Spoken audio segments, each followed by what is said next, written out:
sorted.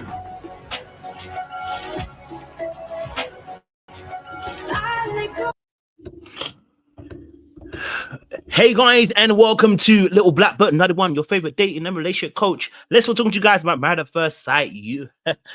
Season 18, episode 5. Can I be honest with you? Can I be honest with you? Man, listen, this is why I say sometimes there is no answer apart from there is no answer. Sometimes you can't solve an issue because the issue is not solvable. The reality situation is what we're seeing with Michele and David. I don't know if it can be solved because in reality, she doesn't find him attractive. This isn't a relationship issue. This is an attraction issue, which is now compounded by, I think, her attachment style, which is to be avoidant. Okay. All right. And from that space, you are just not going to get the best results with her because she doesn't fancy him. And because she doesn't fancy him, she feels out of control. She feels like she's not in the driving seat. And that's going to drive her away from the situation even more. So for me personally, I already know that Michele isn't trying to make this work. And to be fair, I understand. But the only issue that we're having here is the way that she's going about it, right? Now, what I will say is that there's a video that I will do maybe later on tomorrow is that she said something which is really interesting. She said that he doesn't ask questions and do follow-ups. Yes, I understand. Sis, what you're really wanting is a therapist. Okay, but in reality of relationships, you do need to have that aspect where you do begin to ask questions as well about the other party, where you say, hey, you know what? I want to get to know you. And, you know, okay, you said you do this. Okay, so following up on that, so what else do you do? It's always a question that follows after the last answer. A little bit of curiosity to understand where that person is coming from, you know. So I do see some parts of it, but she was doing a lot, especially around the situation when, you know, he said he wanted to go to the pool, right? And said, look, I would love for you to join, right? And she said no, she'll be good, she wants space. And basically she wanted the whole day to have space. Sis, at that point you hate that man. At that point you hate that man, right? We talked about how the man them hate the ladies. No, you hate that man. Okay, that's why you want space for the whole entire day, and we haven't even started and gone nowhere yet. We haven't even moved the car yet, and you're already asking for space. Okay, so yeah, that was a big issue there. And then we have Ikechi Imem. That man don't like her. That man don't like her. I'm not saying that he hates her, but he's not attracted to her. Let's be honest. Let's not lie to ourselves. That man is not attracted to her in the slightest, baby. He's not attracted. Okay, calling her the homie. Okay, calling her the homie is a friend zone move. Calling her the homie is a friend zone move, sir. There's nothing else to it. Don't call it anything else. It is a friend zone move. I don't want to hear nothing else you got to say.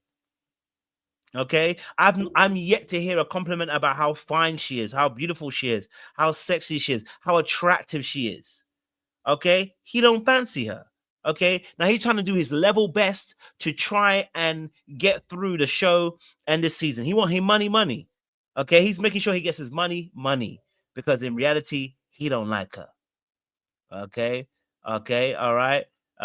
So that's another thing for me. Okay, then we have Juan and I always forget her name. Please remind me what this lady's name is. Juan and what's her name? Miss Magic Stick. What's her name again? Miss Magic Stick. Yes. Well, Juan and Miss Magic Stick. Can I be honest about you? That situation. I'll be real with you. The Magic Stick lady, I needed her to, you know, Carla. Thank you. Juan and Carla. Now, Juan is making it known 100%. He ain't about to be spending all that money on juices. Okay. All right. Juan let us know he ain't about to be spending all his money on them damn juices that you think you want to be spending on. Basically, I'm not a frivolous spender. Okay. All right. I'm not a frivolous spender, and you aren't going to get that money out of me. If you want to go on holidays, just know you're going to have to go alone.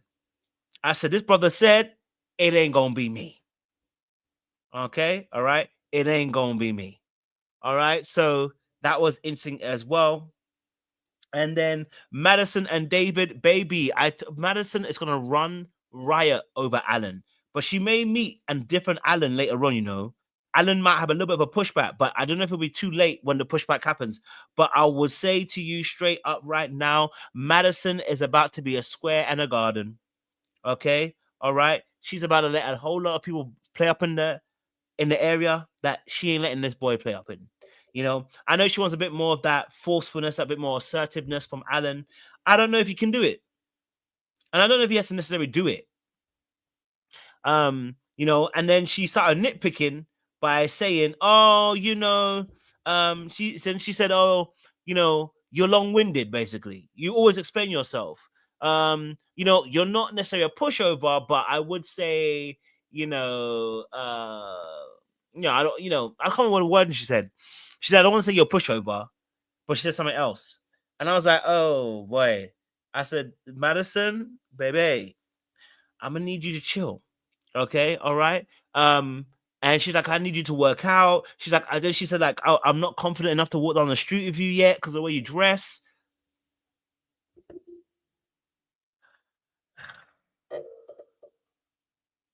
I said, that's a bit mad. Can't lie to you. That's a bit mad. Okay, that is a bit mad. So I was like, yeah, she's already nitpicking. Okay, she's already nitpicking, and she doesn't want that man. Okay, she does not want that man. Thomas and Camille, I'll be honest with you, Thomas and Camille, they're pretty cool. You know, Thomas and Camille, they're pretty cool. I like their energy at the moment.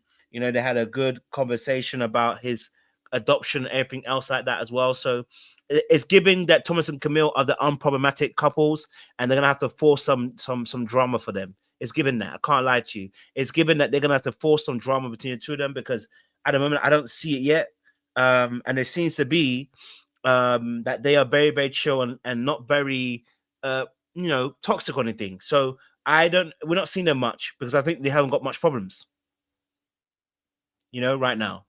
You know, they haven't got much problems. So, you know, we see this in every season, or at least in every so often. We see this where people are not problematic, so they don't actually have much screen time, which I understand. But again, we can see that we haven't seen much of them on this aspect of the show, and I think that's done on purpose as well. So, yeah, so Mazza. But let me get Elsie on, and let's get the conversation flowing. Yes, Elsie. Hey, how you doing? What's good, man? I guess, I'm gonna be the homie tonight. Not the homie. Not the homie, because that was brutal the way he delivered that. The homie bar. I said, oh no. That's the equivalent of calling a man cute. Well, you know how that go. Listen, those words are friend zone words. But I think Madison is underestimating Allan. Allan said he got a full length fur. He said he wanted Gold Pop chain. Smoke playing at the wedding.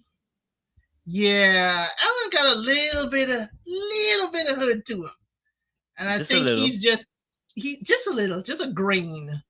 I think he's just trying to keep it light for her because he doesn't know how much she could take. But then broccoli underwear, that should have told her.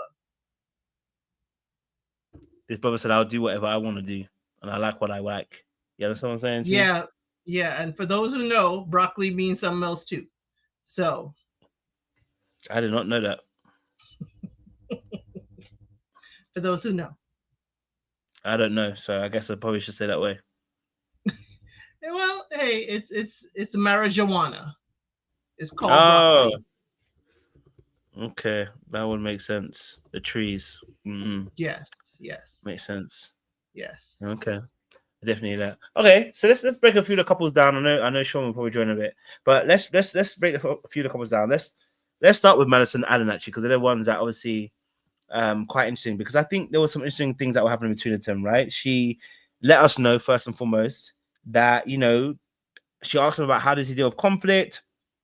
She doesn't want him to be a pushover, but she wants him to be honest and wants him to put his happiness first. How did you take obviously Madison's conversation with Allan about potentially being a pushover in a sense? I think they're both trying to feel each other out, and I think he doesn't want to push too far. I don't know if he would push far with her. But for her to think he's a pushover, we don't know each other. We just met yesterday. You know what I'm saying? We just met and married yesterday. So the pushover, she said he was either accommodating or nurturing. I think she's kind of pegging him as being, we can't even arm wrestle because spaghetti noodle. She is slowly telling this man, I don't like you and you're not at my level, but she's not saying it exactly that. Your shades don't match. How could you wear green shades? She's picking at every single thing with this man. And I'm like, Allan kind of feels it, but he's still going with the flow and just there to, present well and have a good time. Definitely hear that. And I definitely understand that. Latoya, welcome to the conversation. We're talking about obviously Maddison and Allan as well. And we just talked about her nitpicking. What was your thought process in the conversation, her having a conversation about, him being a pushover? Hi, good evening. I I feel like, yes, she is nitpicking. For some reason, I feel like it's somewhere in their contract that they just can't say, I don't like you. So they have to find 50,000 other ways to say it. And I hate it. And that is her version, but I do think that he just comes off as a nice guy as well. He does seem like, if we want to talk about attachment style, he looks a little bit more on the healthier side. And so for sometimes, for people who aren't used to that, they'll sometimes make fun of you for it, or talk down to you about it. And so I just think it's that. And again, we talked about it last week. We used some other terms, but she just seems shallow and unwilling to, and it has nothing to do with Allan, but just in general, like, grow up. Grow up so that she can actually get, what she wants. That's my take on them.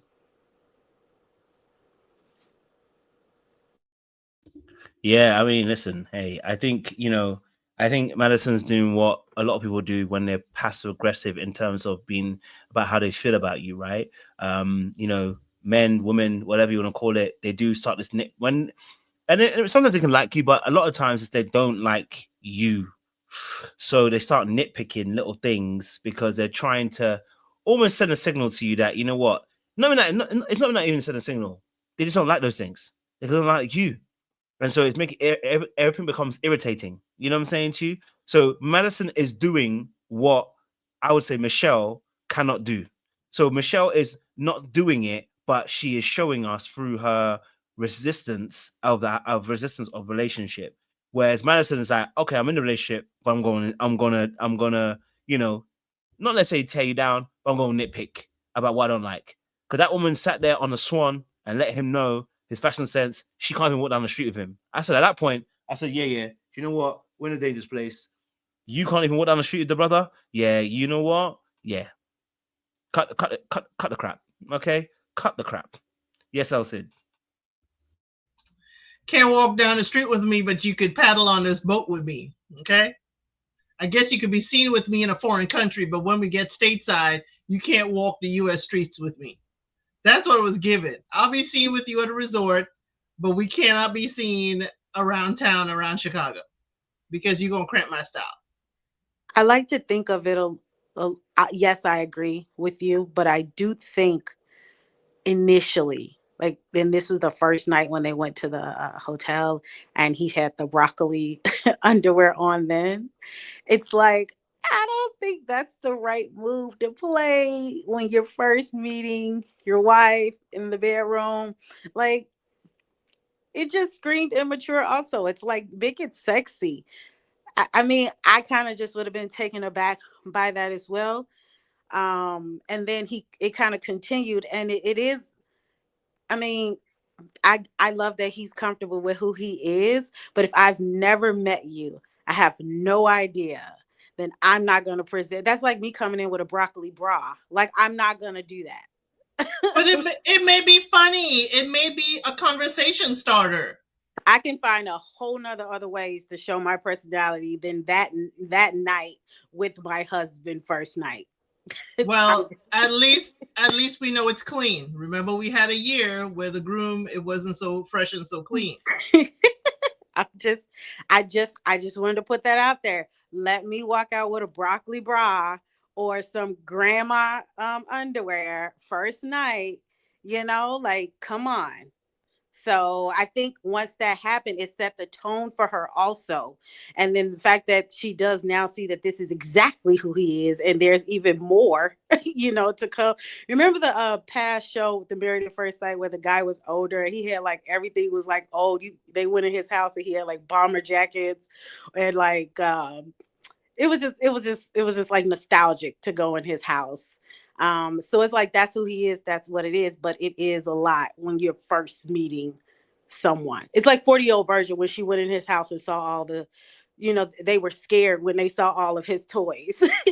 So that's just how I see it. I personally think she just doesn't like that man. And it won't matter if it was broccoli or not. You know what I'm saying to you? The broccoli just further enhanced what already she felt about him that first night. Okay, if she had anything left in a tank by the end of that first night, it was robbed by the broccoli. You know what I'm saying to you? Like, for her, she had already committed to that thought process that she weren't feeling him. You know what I'm saying to you? Like, she wasn't on it. The broccoli ain't what's sending you off the rails. I'm sorry, but listen, I can take it on board and say, yes, you know what, the broccoli boxes might not necessarily be your thing, but when you like someone, you think they're good looking, you think they're attractive, you can let some things fly. She ain't letting that fly because she don't fancy him, and it's just that simple. So everything's going to become an issue now, and everything will be nitpicked for it. You know what I'm saying to you? And it could have easily been fixed. Broccoli, but this is a similar thing that we had with Jake a couple of seasons ago. It can easily be fixed. You know what I'm saying to you? It's an easy thing to say. You know what? I think you look good, but you know what? Maybe broccoli boxes, not really gonna turn me on. But now if you wear these boxes that maybe all the black ones, yeah, I'm gonna get turned on. Like that is an incentive to want to change. Okay, just pointing out that you got broccoli. And again, I always say this as well, what's really interesting is that we I don't like doing a comparison, I say, but if you was to start nitpicking and pointing out what her clothes weren't good, we'd be like, we about to enter an abusive relationship. That's what was. Well, she about to. She don't have to change for him. He should just like her as she is. Oh, okay, yeah, she should like him for just how he is.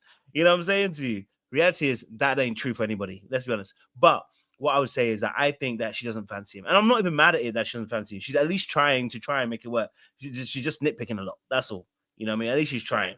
I'm not gonna be mad at that. You know what I'm saying to you? But yeah, broccoli wasn't the issue. Broccoli wasn't the issue. Eat your veggies, Madison. Eat your veggies, Madison. Not eat your veggies. Crazy, yeah. Trey, what's your thoughts on Madison and Allan? Sorry. Listen, good evening, everybody. How's everybody doing? Okay. What's up, homie? Doing good. Hey. Personally, I ain't see nothing wrong with it, but I understand why it was a problem. I do understand. I get it. But I guess we'll get to that later. But anyway, Madison and Allan. Listen, I really, really like Allan. I really do. Madison, yeah, she just doesn't like him. And it's kind of weird and sad because it's very hot and cold because she was, like he said, she was very hot that first night, this and that and third, and all of a sudden she really started chilling off. But then again, you could equate that to, that I was just met, all drinking, this and that third. She's feeling the high, the euphoria of it all. And then, she finally came to her senses, as they say, and was like, I don't know. The interesting thing was the whole episode when I was watching them, I was thinking this, but it didn't fully crystallize until I saw the after show. And Keisha said this. She was like, I think Maddison is not used to men actually caring for her. she's used to men treating her probably disrespectfully and in a certain manner. Because when they was having that conversation when it was in the room about he asked her, hey, how do you think I come across? Do you think I'm basically think I'm weak or something? Do you know I think I'm soft? Basically asking. And she rounded about way. Her exact words was, you do come across very caring and nurturing, which I thought that was so very strange to say. Would you specifically say I come off very caring and nurturing like that's a bad thing? My immediate question, which I can understand why Allan didn't go there, but I think he was thinking it. My immediate question would have been, what did you go through for you not to even want nurturing and a caring person? How was you treated beforehand? That is very telling when she said that. I was like, that's weird. What's going on here? Because it's what's happening. It seems like it's one of those situations where it seemed like she was put with, and from what we've seen thus far, it seemed like she was put with an actual nice guy. He's a decent man. He's been through things in his life, but he's also done some work to adjust himself emotionally, because he seems very emotionally well adjusted. He knows who he is. He has a decent career.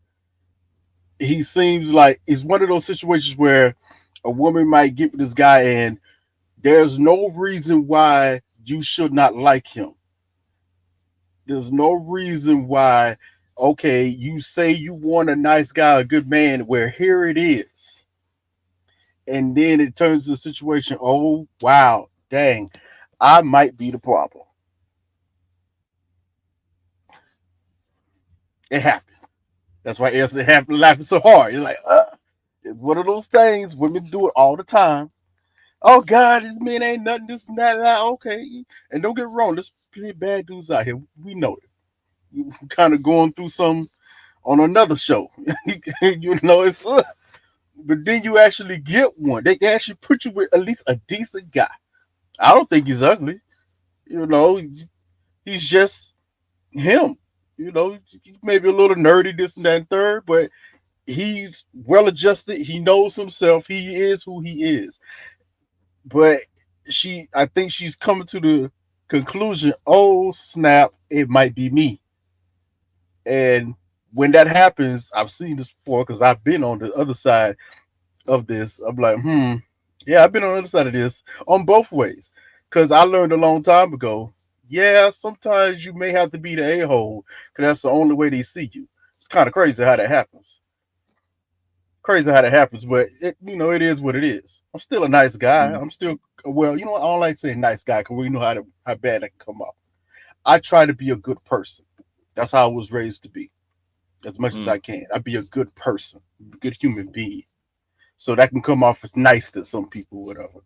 But I did learn a long time ago, I may have to be just a little bit of an asshole for you just to see me, for me just to stand on my own square and respect me, Just a little toxic? Yeah, you have to be careful with toxicity. No. I didn't say toxic. I didn't say toxic. I said just a little bit of a-hole. It's just a bit different.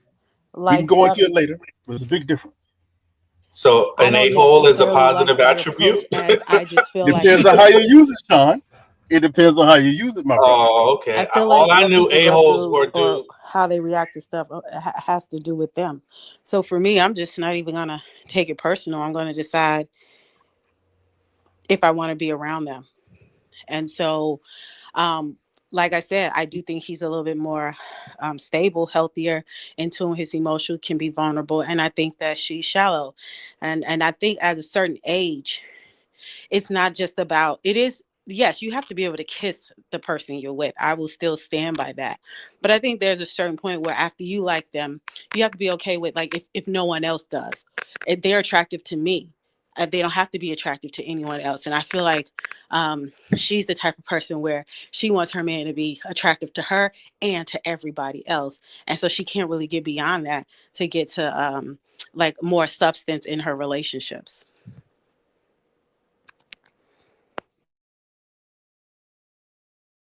basically she's stuck on the looks of it all. How it all looks when we're together. Does this fit aesthetically? When we go out walking on the street, do we look the part? That's basically what we get, because they actually covered that too, because he asked her, hey, if I was to come out like this, Trace, whatever, walk down the street, would you want to walk with me? She said no. Now I ain't gonna lie to myself, I went, bro, I probably wouldn't walk with you either, but I get where you was coming from when you asked that question. You basically asking, hey, are you ashamed of me? Like, because I didn't understand what was the big issue with her coming at his wardrobe when we were literally on vacation. This is vacation wear. This is just vacation wear. Now, if he's wearing this every day, which I don't think he is, but if he's wearing this every day, whatever, that's a different story.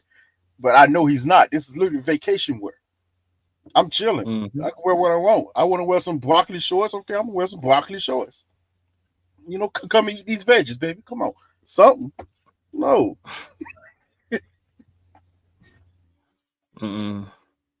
Sean, go for it, Sean. Yeah, I guess I'm gonna be the dissenter amongst the group, because I think that somebody should be able to like what they like, and I don't think there's anything wrong with that. I mean, we can all sit up here and say, oh, there's nothing wrong with his style. To you, it's nothing I would ever wear. I can tell you that much. I'm not where I wouldn't want to wear it, and I'm not a woman. So, look, if she don't like it, she don't like it. I think the difficult part is you can't be somebody that comes on maths if you have a very specific, like you have a type. You know what I mean? Like if you have a type, then maths is not it for you. You need to go heal and figure it out and work through your trauma. But that part of that process is not going on to maths to find your mate, because they're going to give you everything that you never thought you didn't want, So I just feel like she's misguided in going to maths to choose somebody blindly, because she has a very specific aesthetic, as she has a right to, but don't come to maths and then get placed with somebody and then now you want them to be something they're not, because that's never going to happen. I mean, I think he has a very, very specific aesthetic. He's very, very quirky, and he's comfortable with that. But also, hey, you kind of touched on it too, Trey. I mean, I wouldn't take that all the way leap about you have to be an a-hole. I think that you also, when you're dealing with the opposite sex, and you're looking for a mate, there's some things that you're going to have to be willing and open to tweak, right? If you are looking to find somebody, sometimes there's slight tweaks and changes that you have to make that are going to better position you to be in relationship, if you get what I'm saying. It's not like they're make it or break it. It's like you have to be rude, you have to be nasty, you have to be something alternative than you are. But if you like to wear broccoli underwear, and most women, not all, yeah, you might find a niche of women that get turned on and it gets their gears going and they get, hot and heavy underneath, but I mean, I'm not an expert in women, but I've been with a few, and most of the women that I've been with, they wouldn't want me to be wearing broccoli drawers. They like me in black boxer briefs, and I've heard that enough to say this is what they like. So if I'm going to want to be with women, then I'm going to have to change some things. And I don't think there's anything wrong with that. So that's my 2 cents. Hey, I definitely hear you as well. Okay, let's shift it then. We've got Juan and obviously Carla, and we've got the magic stick versus the magic wallet. So I want to know, obviously, from you guys, what the thought process is with these two, because if it ain't broke, don't try to fix it, they said. But our good says hocus pocus, and thing gonna be erect. Okay, no pun intended. Now, what's your thoughts? Yes, someone open their mic. Who is it? Who's yes, Trey. John? You wanna? Huh? Wait. Who is John? I don't know who John I said is. John. Shawana, man. You know who I meant. Yeah. Juan. He's talking about Juan. Oh, it's want the wand. Just, Absolutely. it's just one. Same thing. Yeah, Sean, go for it. No, I wasn't saying anything. I was just trying to help Trey understand that you're just doing a play on words with Juan's name. You know who you mean. You're just playing around with the name. Yeah, that's all. Yeah. Don't worry, if I really want to mess up his name, he'll be back to Jesus. Now, anyone want to go forward? I can go. Go for it. I'm gonna say that I think that Carla, this is Juan and Carla, correct? I think Carla was a standout for me the entire show. She really was. I think what I discovered about her is that her and Juan do actually really get along. They have fun. She likes his quirks, you know. She seems like a good sport about things. They seem to match each other, and it just seems like he likes her, and he likes spending time with her. I'm not going to say too much about the conversation in the car. I don't think there's too much that needs to be said from my part. I kind of fast forwarded. It was a lot for me. Talk about it, Latoya. I mean, I close my eyes during kissing scenes on like primetime television. So I was like turning it on mute, turning it down, fast forward. I was just like, okay, girl, whatever. Like, you know, but she's just really comfortable with who she is. And I think that she balances him out really well. And the part that really made me just say, I like her, like he need her, was at the end when they were showing the previews from the episode next week, when he didn't do something and she came with that, like, I was like, oh, this is a Chicago woman right here. She not gonna play with him. And I think he needs that balance. Like, she seems like the person that, like, if his invoices don't come in, or if he's not getting payment right, he gonna send Carla. She gonna get it done. You know, like, I think we need to figure out her strengths and use it. I don't know. I just felt that energy from her, but I just felt like she was a standout and my favorite this past episode.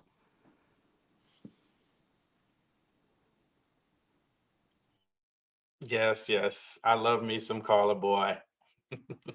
I love me some Carla. So me, you, Latoya, we on the same page. I definitely, was loving her vibe, the free spirit energy. Did she say a little bit too much, especially in the van, talking about the magic sticks of it all? Yes, she could have left some of that out, but it was great to hear her, her speak on that and talk about intimacy and the connection and why it's so important. I loved it. Yeah, I loved it. Unfortunately, I don't think they're gonna make it though. I don't think they're gonna make it, because Juan is coming off a little selfish to me. He seems very selfish, his business, and it's great to have all of these to want to establish yourself. And I'm not, coming at him for that, absolutely. But I think like he's at the start where you should be a little to the middle to the end of your journey when you're getting to a marriage. I don't feel like there's a lot of bend and flex from him. Like, he was like, you're going to travel by yourself.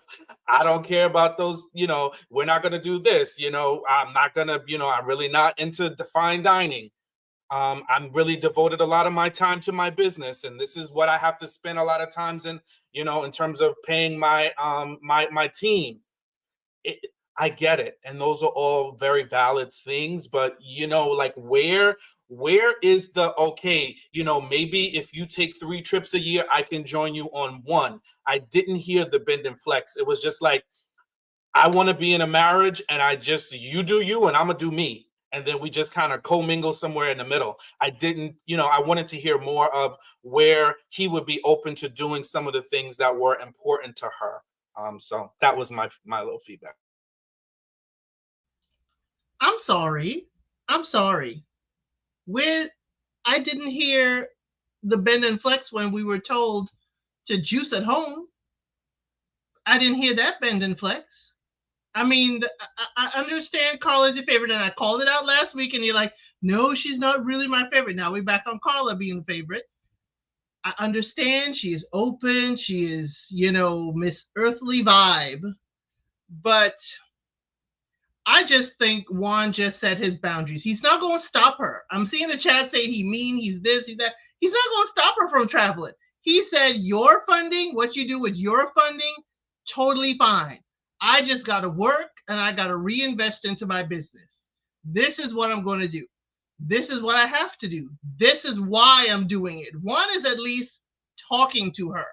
Some of these marriages aren't even to the point of discussing. I have a business. This is what I'm doing. I cannot travel with you. I'm not going to stop you from traveling and enjoying your friends. I'm not going to stop you from dining. We could probably do it every once in a while. And I'm like, okay, Juan, tell exactly how you envision it. And either yay, nay. I didn't hear Carla really saying other than, hey, I'm in a marriage. I want to do things with my partner. I don't think Carla will have a problem saying, hey, you're reinvesting in the business. Maybe I sponsor dinner this time. So my thing is with Juan, he just set his limitations. Either she likes it or she doesn't. Some people won't like it. It's like, I didn't start a business with you. Why do I have to suffer financially because you can't do certain things? So it's either she's on board or not. But he wasn't rude. He wasn't, as you say, inflexible. He just like, hey, this is the lifestyle I have right now until it gets going. So I'm sorry. I don't see the whole Juan is this bad human being because I was like that. When we were dating, my husband and I was like, hey, this is the life that I envision for myself. We in it, or adjustments, or we not. That's it. I didn't see Juan as being this dictator. Y'all are making him seem like a dictatorship and his way or the highway. It doesn't compute for me. I'm actually on the fence with Juan and Carla a little bit. I don't know where I want to land with them. I'll say this. I'll say this about Carla first. There's times I like her. There's times I don't. So it's a little duality there. The funny thing is, I do. Ooh, this may come off harsh. I do think. I do think she's a fake free spirited person. I don't think she's truly free spirited as she thinks that she is, because she talks it. I don't know if I want to go that deep into. It's just something. It's hard to be so free spirited, and yet there's other times where she's come off very materialistic. I'm like, okay, those two usually don't conflict with one another. They don't go together usually. But I could be off with this. I don't know. I can admit that. Could be. I don't think so though. But I could be off with it. The thing is, now Juan think he's slick. I caught something he said to her during this episode. He gave an example of a startup business being a money pit. You remember when he said that? I got to start a business. It's usually a money pit, trying to get off study. He's getting all this roundabout answers of why, hey, listen, to Elsie's point, he set some hard boundaries of what is and probably won't happen. Honestly, he should. You better know what you're getting into with this guy. So he should say that, whether you like it or not. It's going to be up to you to accept it. Now, the funny thing is, when I see him talking about it, I was looking at him, looking at her, and I'm like, oh wow. I think he views her as a money pit. If I get with this woman, she could drain me. If I get with this woman and all the stuff she's been saying that she wants this, wants that, I'm paying for these juices. I'm just paying. No, this is why I said fake free spirited. Because true free spirited people don't talk like this. They don't. They really don't. I think she's free spirited according to her business, what she's trying to promote. But naturality, she does want the finer things in life. Nothing wrong with that. Honestly, there's nothing wrong with it. But for what you're trying to present, wait a minute. Juan is looking like, okay, hold on. All right, yeah, you. I think he's seeing how I'm seeing it. You saying you're free spirit and everything, but you every time I look around, all I'm seeing is money spent, money spent, money spent. Now it's looking like you want to spend my money spent, money spent, money spent. Wait a minute. Hold on. I'm not your sponsor. I'm trying to be your husband, but not your sponsor. Okay? That's how he's acting with her. If you saw it, the funny thing was when Carla met Juan's dad spotted it as soon as he met Carla as well. That's why he said what he said. That's why he immediately went off. What did you do? Because remember, she was talking first. She was, oh yeah, I'm doing this. I'm just so nice. Oh, I believe in this, whatever. He was quiet at first. He was just looking at her. And he immediately went, wait, what do you do? How do you make your money? You know, because you ain't talking like you what you're saying. You talking like, no, I have a very expensive lifestyle and I need someone to help cover these expenses. This is how it's coming off. It was wild, but I started peeping game of Carla when we met her. I was like, yeah, you say you free spirit, but nah, you like to finer things in life. Okay, that's cool, but it's what it is. It's what. Listen, I'm not trying to say this as a bad thing, because if she's the type of woman, like you said, she has her own business, this and that and third. If she's the type of woman that, hey, I'm covering myself, she can afford to take trips out of the year, whatever. And as long as her bills and everything, her business is taken care of, more power to her. That means she know how to manage. That in that aspect, I can see how maybe Carla and Juan can actually fit together.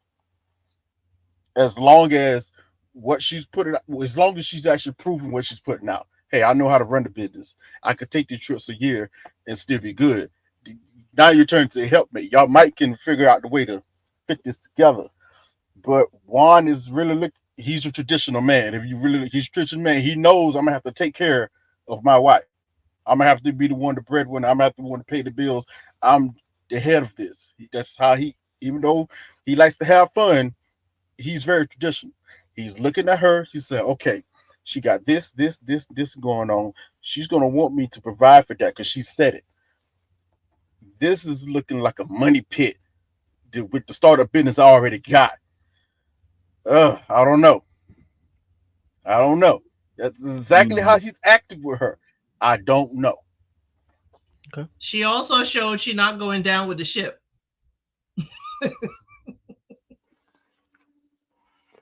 No, Sean's got something to say about that.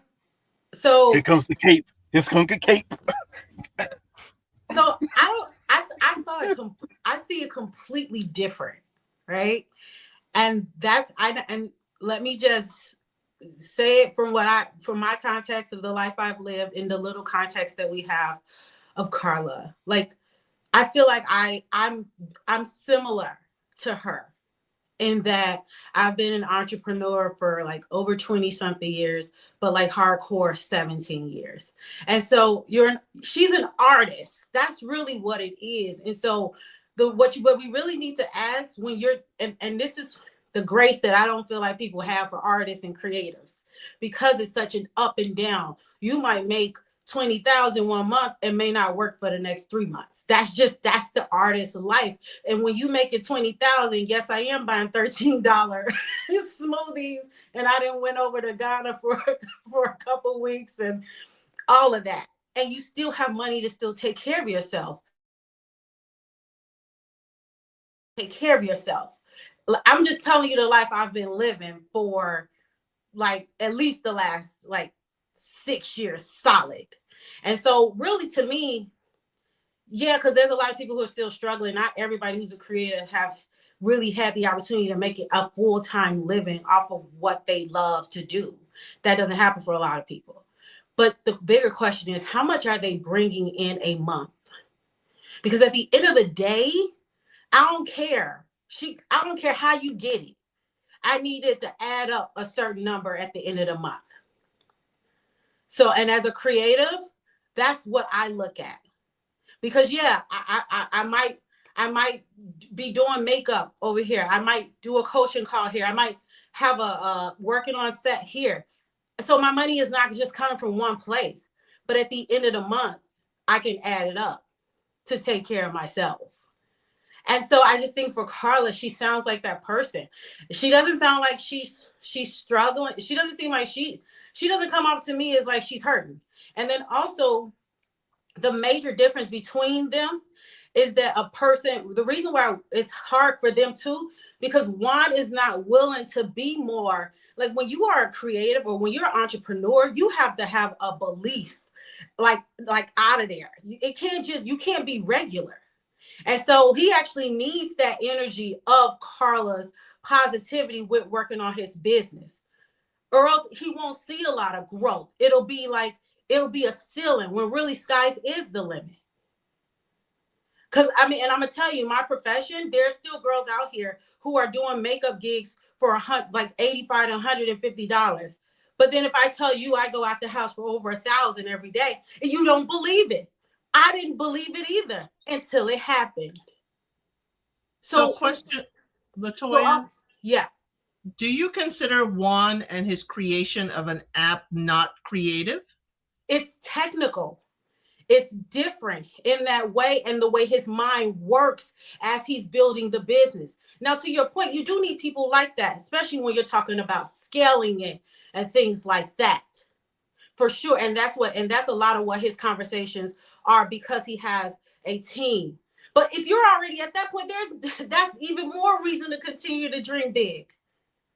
And so I think Carla actually could use some of that energy instead of thinking that he'll never be able to take care of her and they could be going on those trips. You have no idea. What are you building this for if it's not to have abundance? I think he's preparing her for the possibility that the business may fail. I mean, as entrepreneurs, the business has a potential within 2 years of potentially failing. So I'm thinking having this discussion is, okay, I'm putting this in. I'm going to be working this for a couple of years. What if this business fails and I cannot provide the lifestyle you have come from? So it's a conversation. Mm-hmm. So to your point, and if we want to insert me, because I'm like exactly that kind of person. I'm that creative. I couldn't be with a Juan because somebody got to be a little bit more stable out here. We can't both be out here not stable, you know. Well, he's got the 9 to 5. He's got the 9 to 5. He has a regular and job. This business. Well, whatever his fear-based mentality, because let's call it what it is also. He talks in a scarcity mindset. So whatever that is, that's what's happening.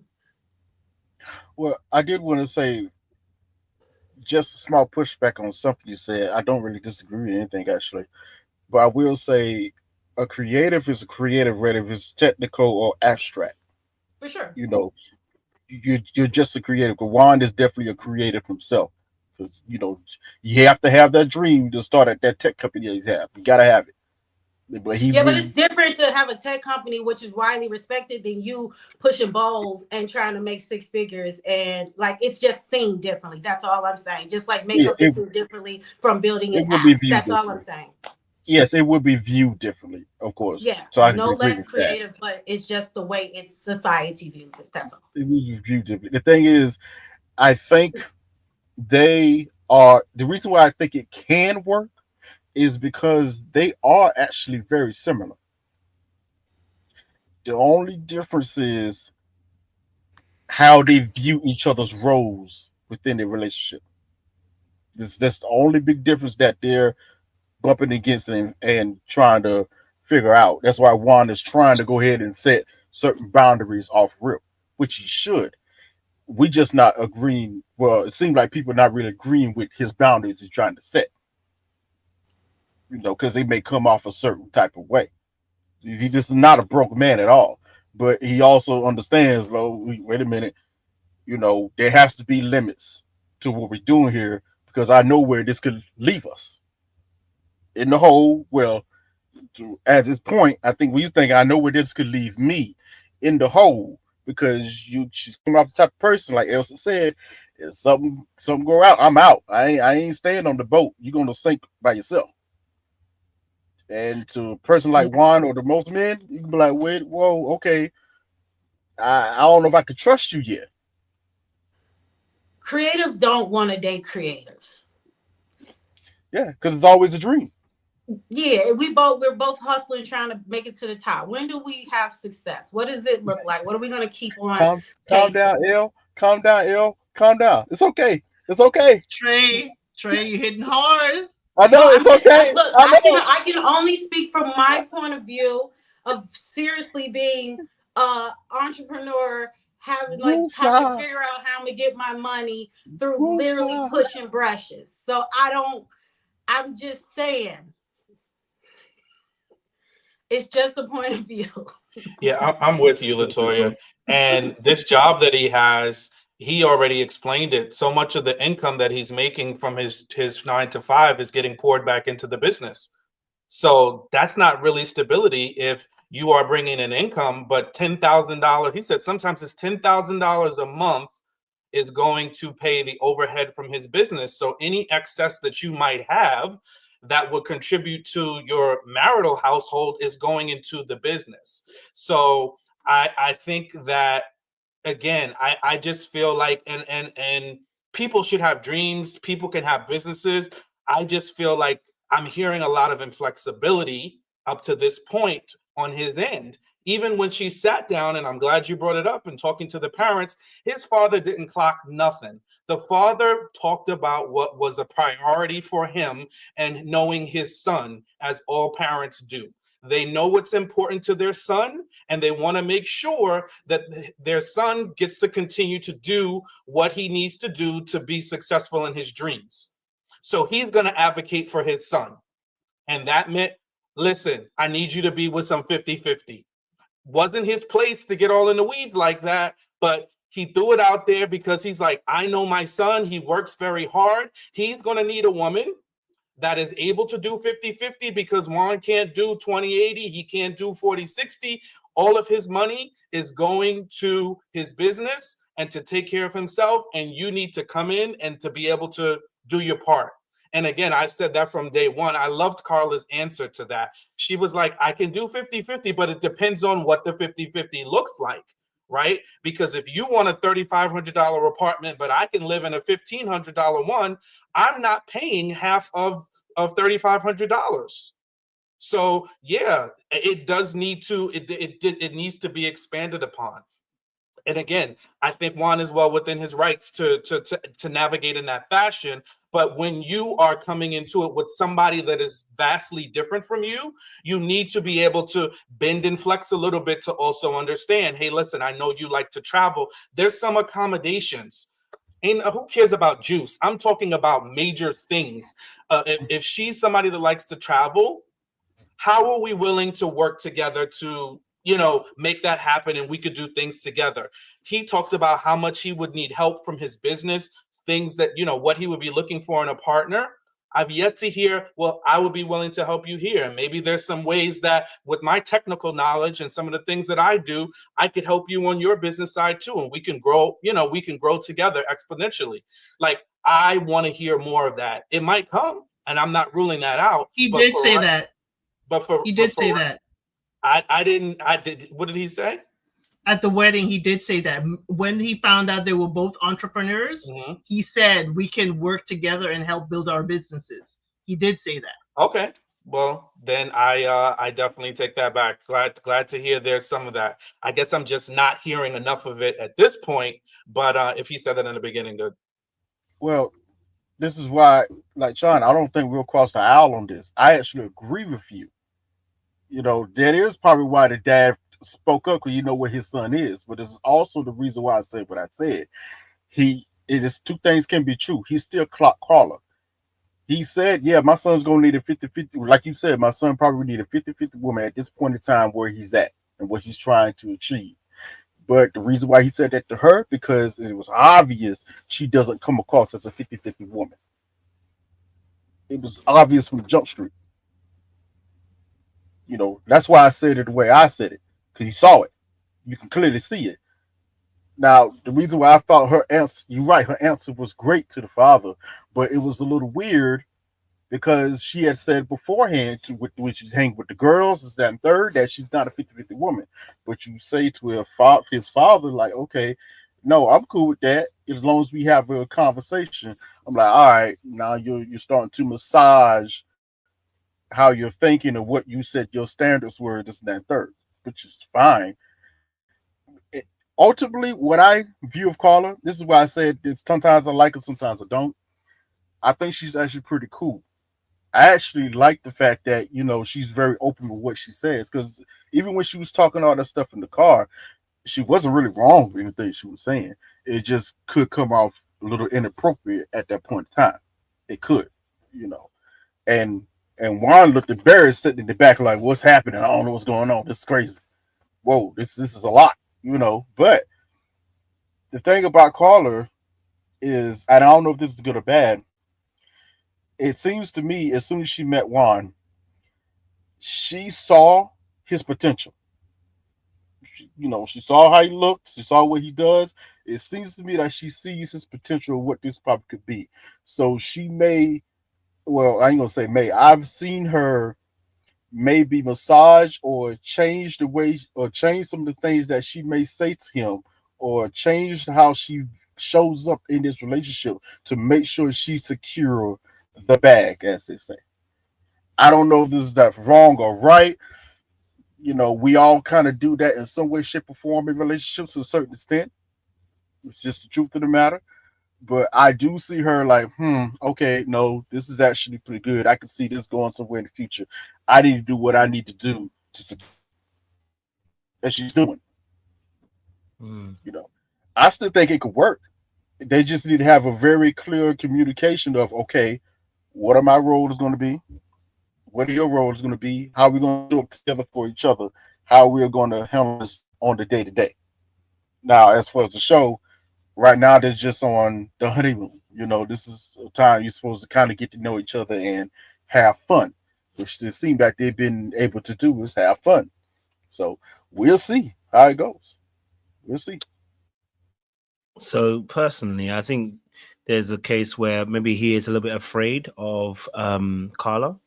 I think this is a natural thing. I don't know you very long enough to be able to often deduce whether that person's a safe person financially. What I mean by that is, if I know that it's the way I think he's picking up on the way she's talking about finances and how free she is. I think he's almost kind of warning her that is not how I live my life, right? And I think there can be a bit of give and take on both sides. I think there can be a bit more on him also giving a bit more, say, hey, look, you know what? I know you want to go on these holidays. And like Elsa said, he did say, you know, then you might have to go on these holidays yourself. But it's also a case where you can say, listen, we can do one holiday a year. There's negotiation around how to kind of make something kind of a bit more in together, right? But I also understand that there could be a fear in terms of whenever we look at spenders versus savers, it depends on how that person spends. Some people don't know how to spend very well. What I mean by that is their spending is, and you know, their spending can be to a point where, yeah, they're paying their bills, yeah, they're paying their rent, they got nothing left over. You know what I'm saying to you? At that point, you're not a safe spender. You are somebody overspending. You're just barely getting by when you could actually have a lot more going for you. And sometimes that can scare people who are a bit more of a saver type. But at the same time, it takes both people to communicate and be able to move a little bit as well at the same time. And be able to say, whilst you like to spend it, I like saving, okay, but how can we kind of come together, as you were saying, Sean, as I said, I was going to say as well, how can we come together to get to that place where we can kind of move together and see what would be a compromise for us both, right? But I can understand why he might be a little bit afraid, and he keeps mentioning it, because I think when I heard someone say they spend $13 on juice and it's a regular thing, yeah, I'm looking at you too. I'm looking at you too like, what do you mean you spend $13 on juice? You know the money you could be spending on better things, and you spending $13 on the juice? A little fresh juice? Oh, yeah, I'm going to look at you some way. But again, that's because I'm a saver, not necessarily a spender. And so there can be a compromise in that. The fear, and my final point, and I want you to jump in, Sean. My final point really on this is that it's all about what are the end goals. So if he looks at her bank statement and maybe sees that, you know what, by the end of the year, your bank statement is really good. You know what, you save a lot of money. He might look at it differently and go, do you know what, actually, no, you are a bit of a, you know, you don't spend recklessly. It's just that you have some things that are a bit more of your frivolities that you like to spend your monies on.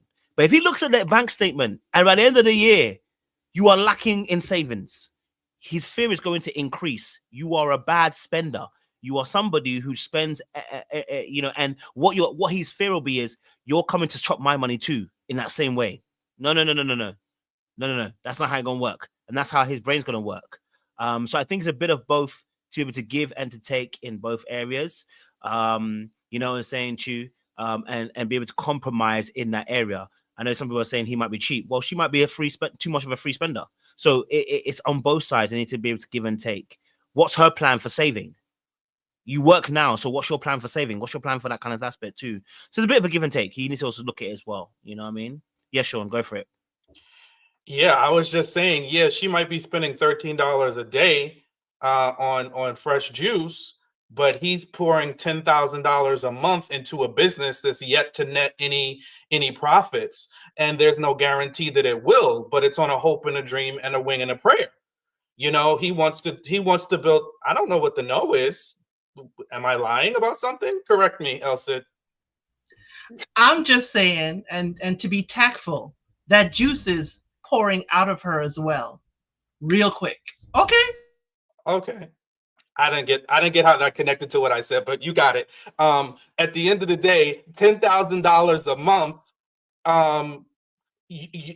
Businesses flop every day, but again, it's what he wants to do, and I think sometimes we place value and make what we want, and this is what I'm seeing from him based on what he said up to this point. What he values is what is of importance and priority.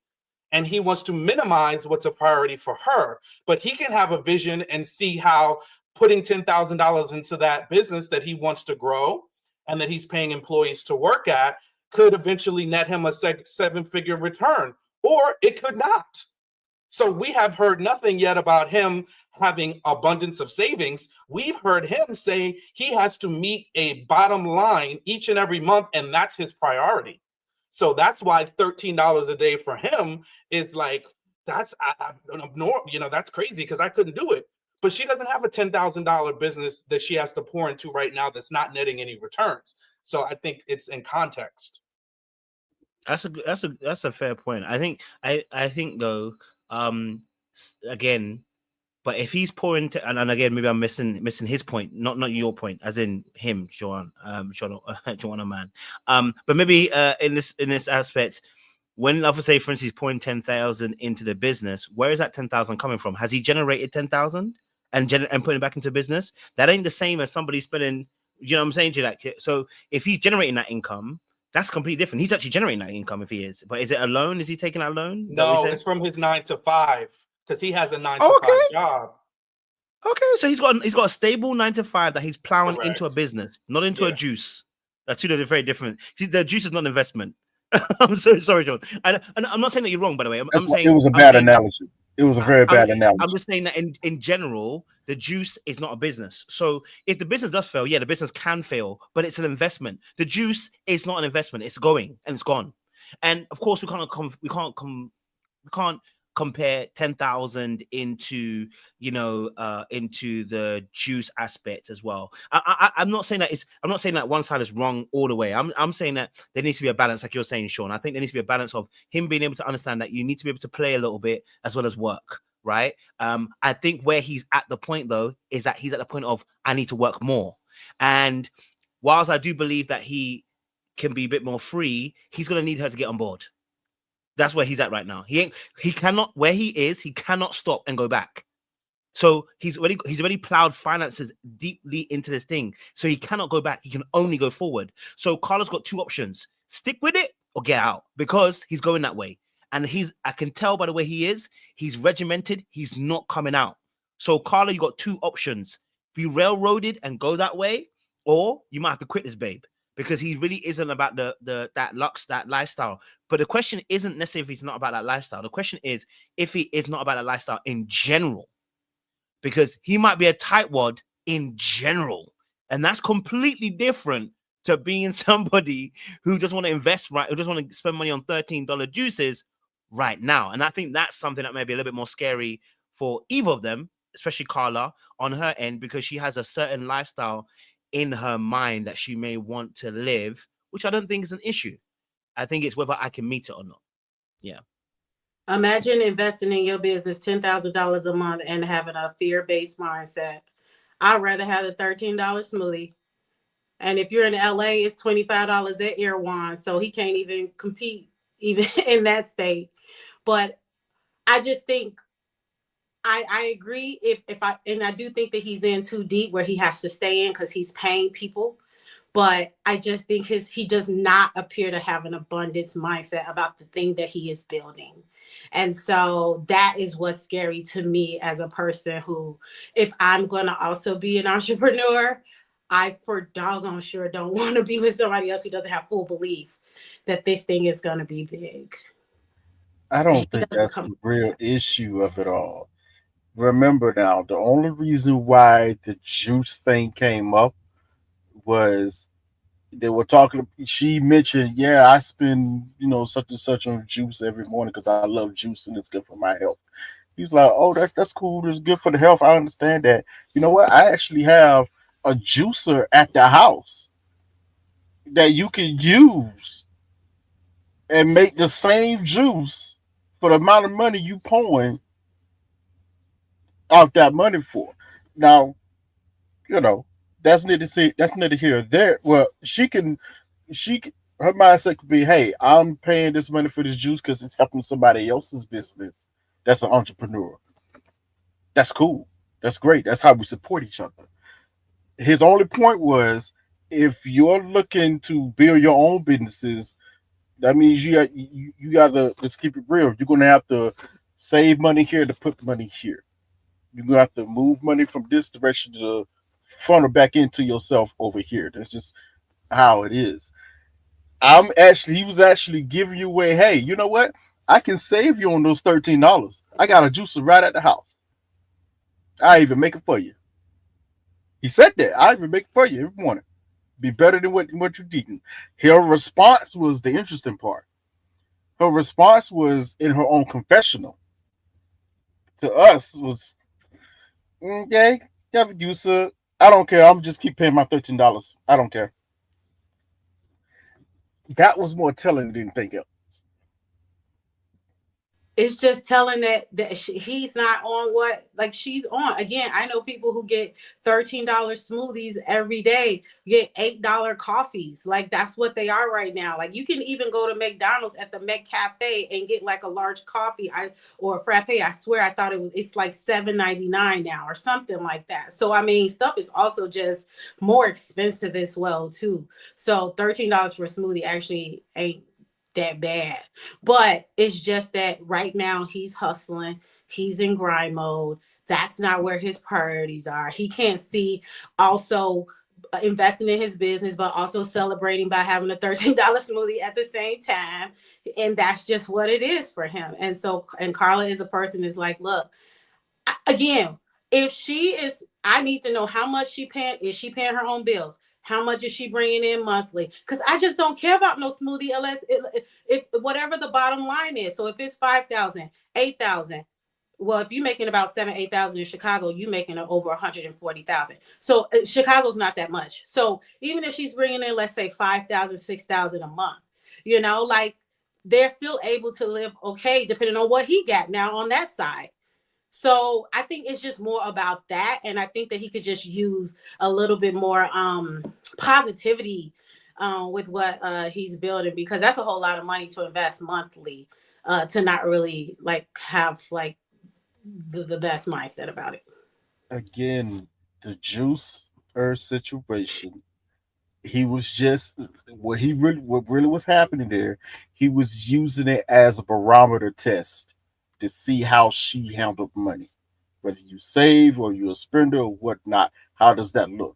That's really what he was using it as. just a barometer test. Whether she passed it or not, that's a whole different subject. Because as to your point, Latoya, yes, what really matters is what does your business actually look like? If you're able to afford your juice every day, it doesn't hurt you, whatever, then this is a non-subject. Now, if we look at your finances, you like, yo, you actually a bit stretched. You sure you don't want to do certain things to help yourself out? That's a conversation. And to your point, you're right. I have friends who are doing the same thing. They're being entrepreneurs forever. They own salon suites, right? They're trying to pay their bills every month, but then they're at Beyonce's concert. They got their hair braided. You know what I mean? Like, I know when I'm hustling, building my business, I don't have none of that. Like, no nails, no none of that. Like, that's my version of how I save my money. So again, it's different for everybody, but I just think the bottom line is the bottom line. And I don't think it mattered what it was for him. He's just not, I think to Kojo's point, we're going to just probably figure out that this is just how he is. And you can kind of tell by the meeting with the dad.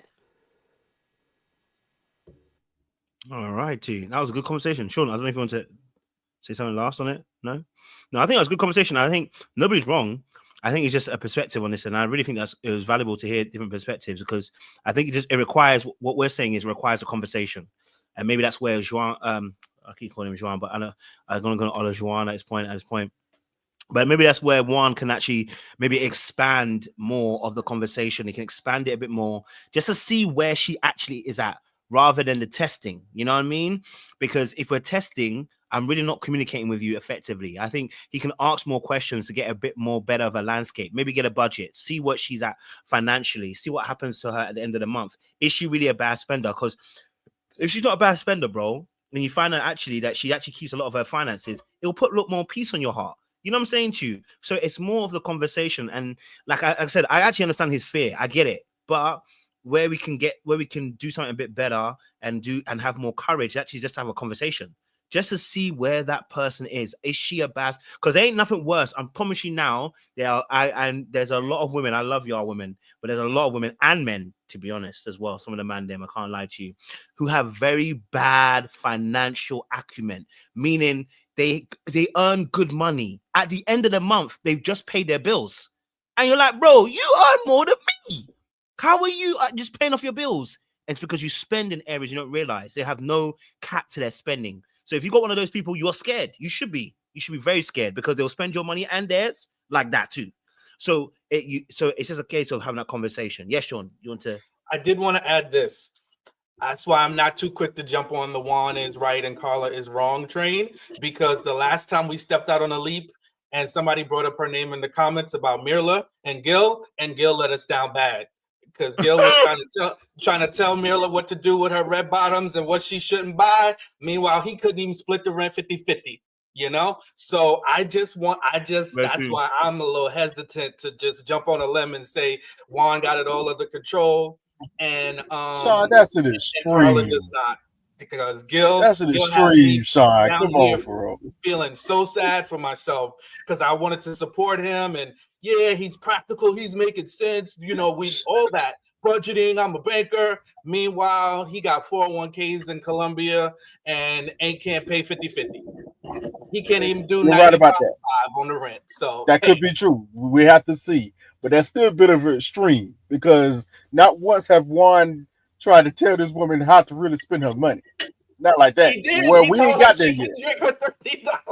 No, he gave her an example. He's like, hey, I can save you those $13. I got a juicer right at the house. I even make the juices for you. He gave her an example. He told her to get the juicer. He said, I got a juicer at the house. I'll make it for you.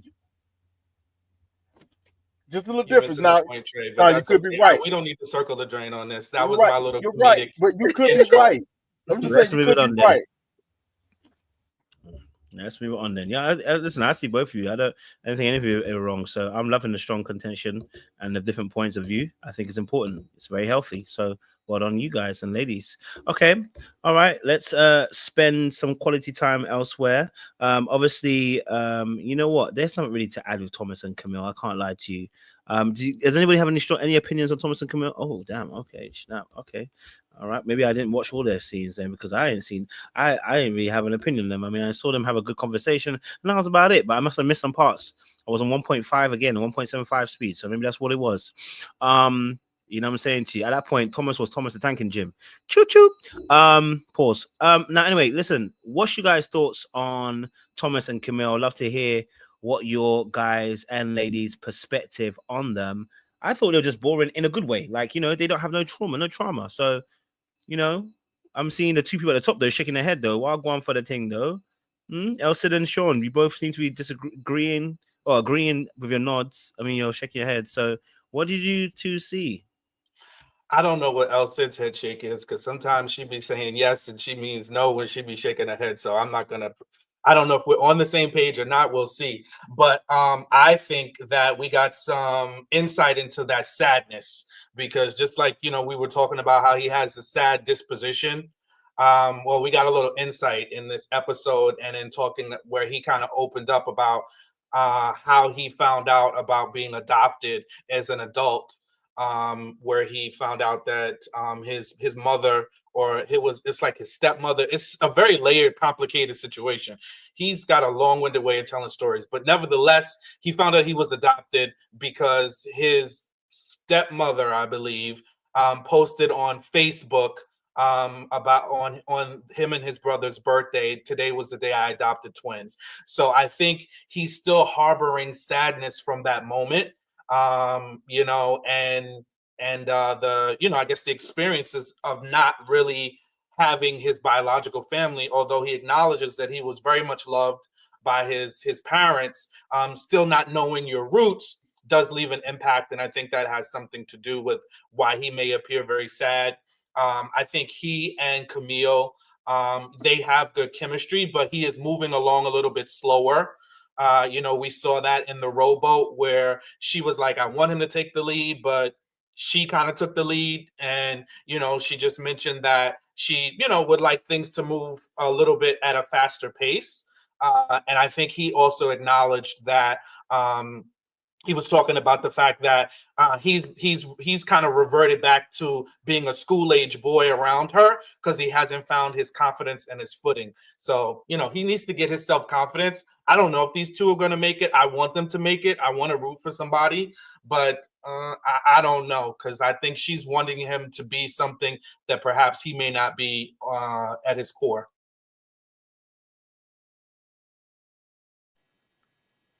I would have to agree.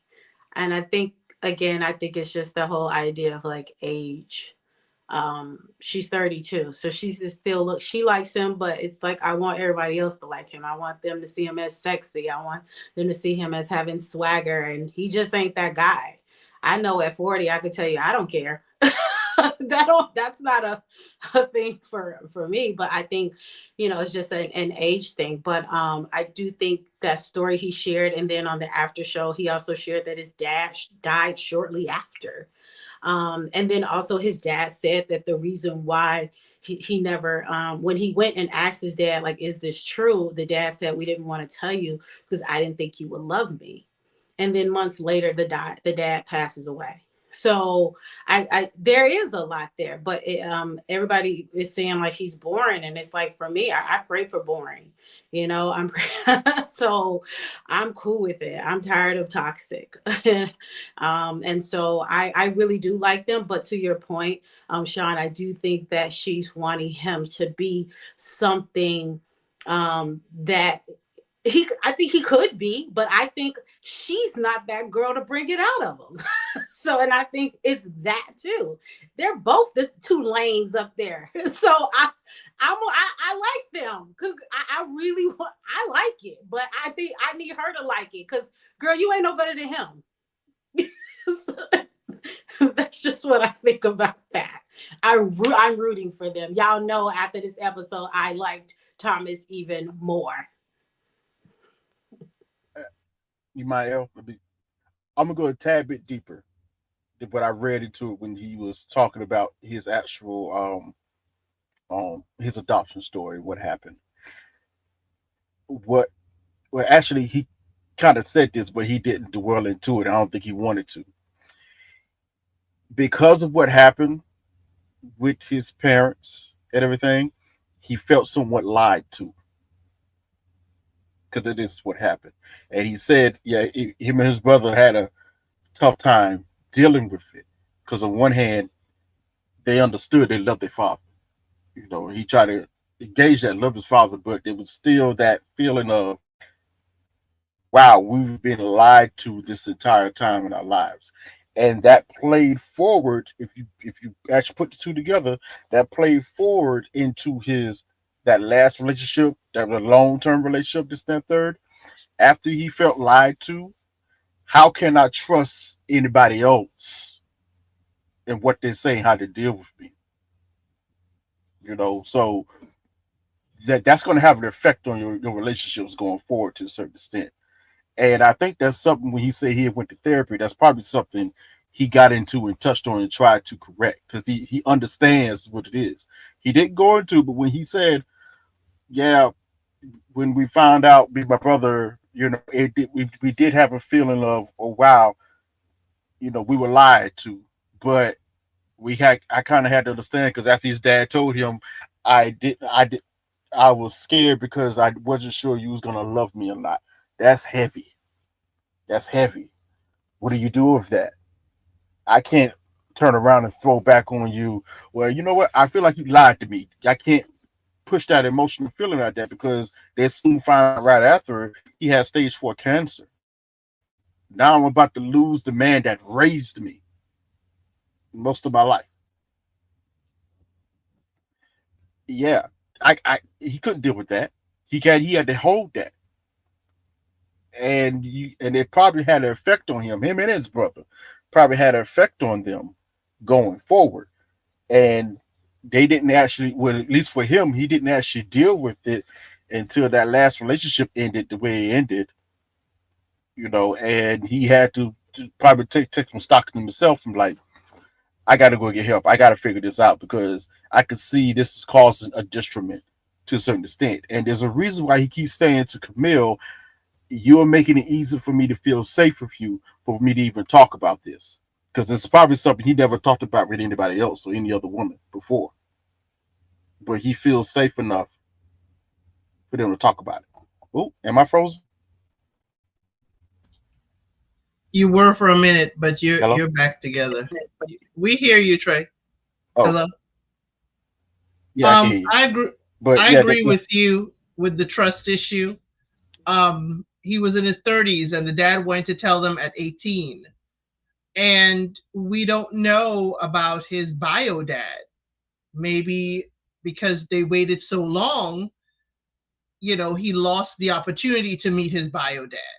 You know, it's all of that, you know, that I know I am adopted now, but I was raised all this time thinking I was your child. You know, we have that in our family where it was told when the person was 30 something. So I could understand it rocking his world, him not being able to trust, him looking at the adults that raised him in a different manner. And as Trey said, he couldn't express, hey, you know, you lied to me all this time.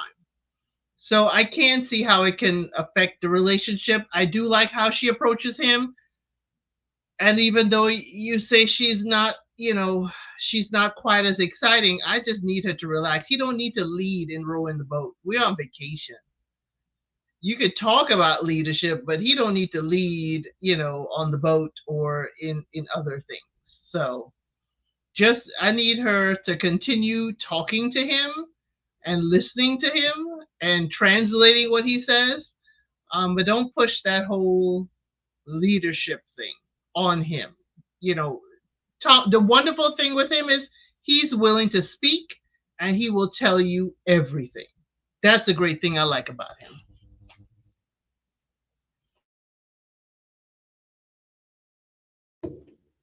Yep. Any more thoughts, guys, before we move on? All right, let's move on. Time is going. All right, cool. So we're going to talk, obviously, then about just talk, obviously, about Akechi and Imem. because boy, oh boy, it's got worse to bad. Brother called her the homie. Now, you know that famous word also was said a lot in Ready to Love. She gives homie vibes. She gives off the bro vibes.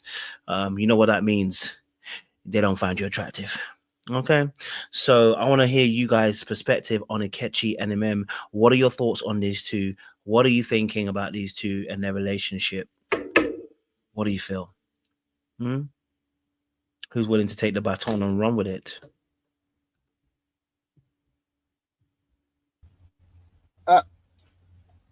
You want to go, L? Okay. Since last week, and it's maybe my blinders coming into this. I'm not seeing it as bad with Rikichi as it seems like everybody else is, but I do see the problems. Kind of weird, but I don't think it's as bad as if I'm making it out to be. But this week, I was like, bro, Now, I didn't take the homie comment to the extent that it's been taken now, because even though I get why, and Gojo, you might be right about this. Yeah, given the context of the whole situation, but in my mind, I was like, yo, I would love for my girlfriend to also be my best homie. I would love for my girl or my wife to be my best friend. That's just me. I see pluses in that. It's just me. But given the context of their particular situation, I'm like, bro, y'all just together. You just married.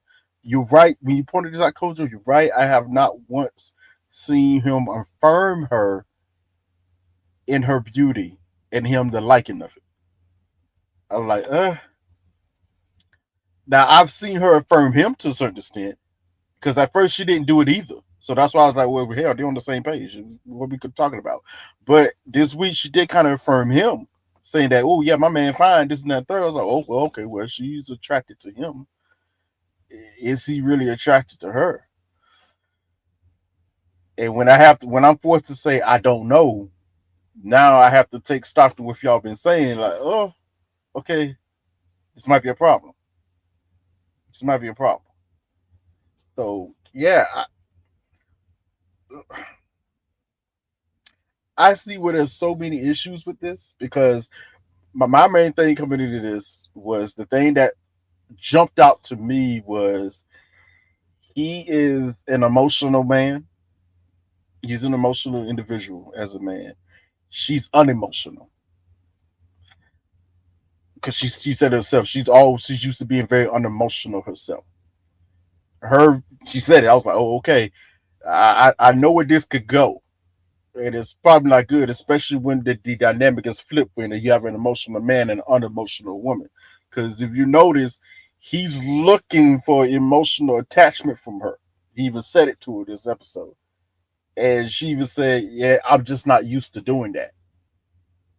I'm like, oh, all right. We're flipped on top of his head here. I don't know how this is going to work out, because I can see him believing he's saying things to try to connect with her, be emotional with her, and she's kind of stonewalling it, and that's going to turn him off, and he's going to start getting petty and nasty. He's a petty, nasty dude.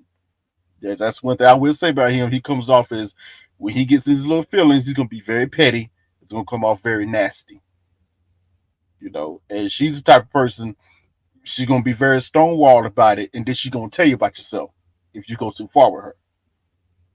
So, yeah, that's pretty much all I got for them. I just don't know.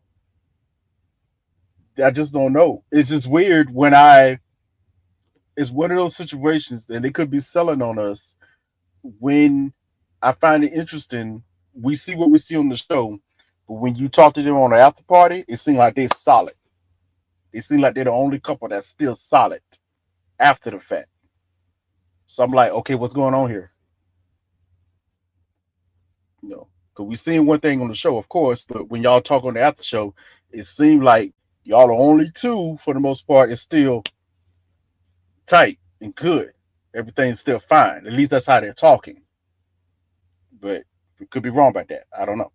But that's all I really got for them. I liked her reaction to it. She didn't go off the handle, but she did give the little, huh? What? You actually told the fellas? I'm your homie? You told the group. She at least had a very balanced reaction. And she allowed him to save himself. I don't know how well he saved himself, but one thing I did look at with them, since the moment he said she took that kiss from him, we haven't seen much affection since then. She's had the breakfast laid out, even though it rained, but she has not been initiating physical closeness. And the only closeness we saw was him covering her with the napkin from the rain. So even with the boat, it was very, very much not physically close anymore. So I'm watching them. Yeah, they come off as solid, but he could be in, PR. He trying to sell books, so he knows how to speak. He writes poems. She has patience as clients. She knows how to speak to people. You can certainly give off the we solid, in an interview. But I'm watching them like the closeness isn't there anymore. She's saying we still have chemistry, but I'm not seeing that. And he then took off his glasses, and I'm like, is he kind of stripping away the layers to show more of himself? But that physical closeness is not there. And I really think I need to see more to let me believe he's there for more than just advertising himself and his book or whatever, his book of poems, whatever it is. Because I'm seeing what they want to present, but I'm not seeing true closeness. I think Ikechi thinks very highly of himself. And I think he's the type of guy who wants that in the woman that he's with as well too.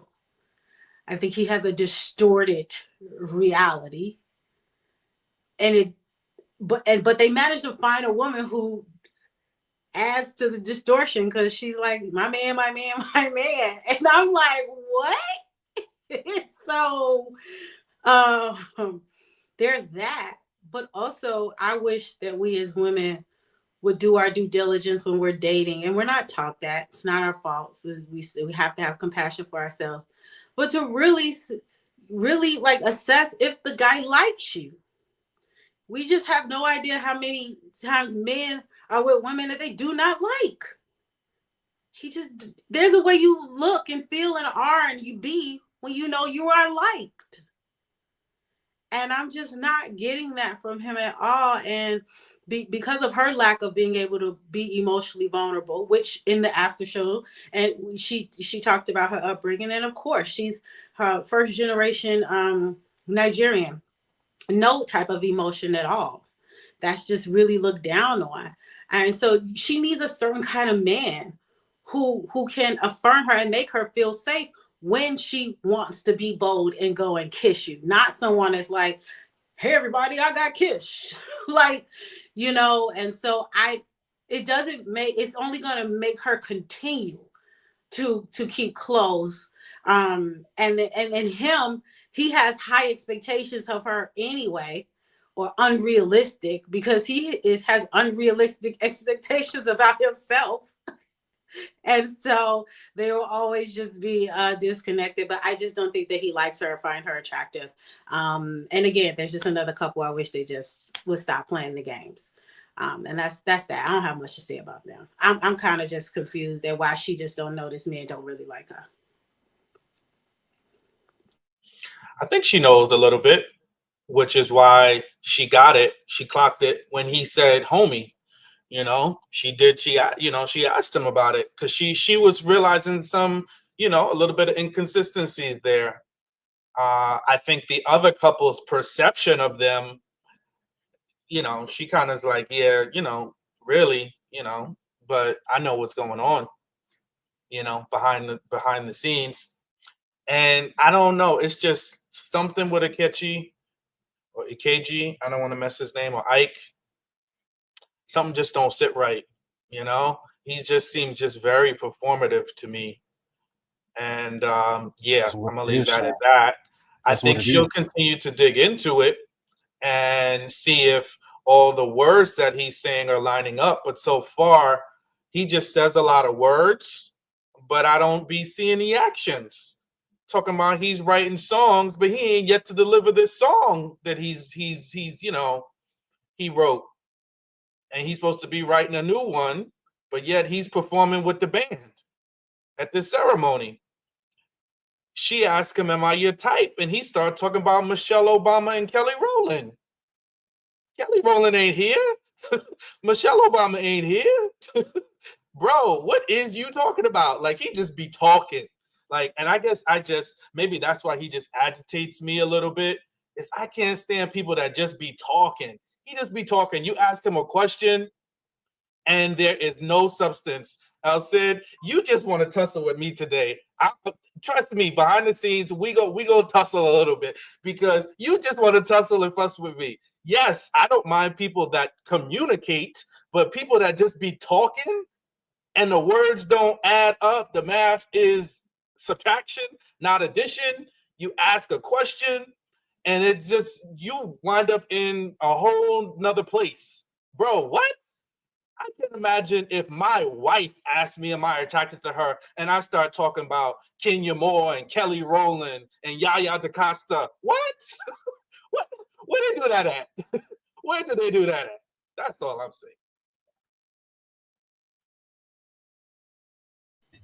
But here's before you go, I just want to interject one. I'm gonna be very quick. What really makes him seem so suspect is actually his mother. For me, it's the way she hyped him up at the wedding and put him on this pedestal as well. That makes me feel like whatever this scam is going on, she's in on it too. And that's all I want to say about that. Well, that ain't his mama though. That is his friend, that lady that was just bumping her gums too. Talking about he's about to get approached on the streets. I hope you got confidence. Oh, you wrong for that, bro. Wrong. That's his friend. That wasn't his mama. She's probably the friend. She's probably the person running up, because ain't nobody else thinking about him. But yeah. Oh my God. Come on, bro. That's messed up.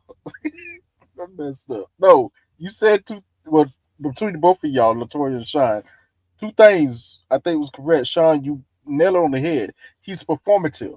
He's looking to sell something because he wants the limelight. He wants to be popular. He wants to be in front of the camera. That's his personality. You know, he pretty much told you about himself from day one. Yeah, I tried to get on it. Why would you tell us? Yeah, I tried to get on this show before from a talking point. Who cares? You know why, Trey? He told us why. He gave us the whole backstory why he's performative. Yeah. That entire dad kicking him out. And when he said it's a matter of the two of the same people in the house, I was like, Ike, I'm watching you hiding a big part of yourself, because ain't no way this Ike that we're seeing is going to kick his 17 or 16-year-old son out the house. So I'm trying to figure out that Ike. I need to see that Ike. What did you do? And then your mama didn't know? Your mama didn't know you were kicked out of your daddy's house? You didn't go to mama? Yeah. The whole thing was suspect. The whole thing was suspect because, first of all, there's nothing wrong with this. I think it needs to happen more, but let's just keep it real. First of all, he said he was back and forth a lot all his childhood, number one. So already you tell his mom, his dad, whatever happened between them is very tumultuous. And he bounced back and forth between Atlanta and Houston, and that also was hard for him to make friends for a long period of time because you just back and forth in school. That this semester, that's not that stable. But when he said, yeah, I was with my dad and we're very much alike and we just happened to bump heads on a particular subject, he didn't say what the subject was. That's when my ears start perking up. Hold on, bro. no matter if your dad is just like you. Well, first of all, if you say your dad just like you, that means something very small and petty could have set him off. What did you do to set your pops off? You did something that he didn't like. He was having a bad day, and I was having a good day. Okay. No, homie. There is something that happened there. There's no gentleman that I know kicking out their 16-year-old child with him having nobody, no family in town that's just going to do that.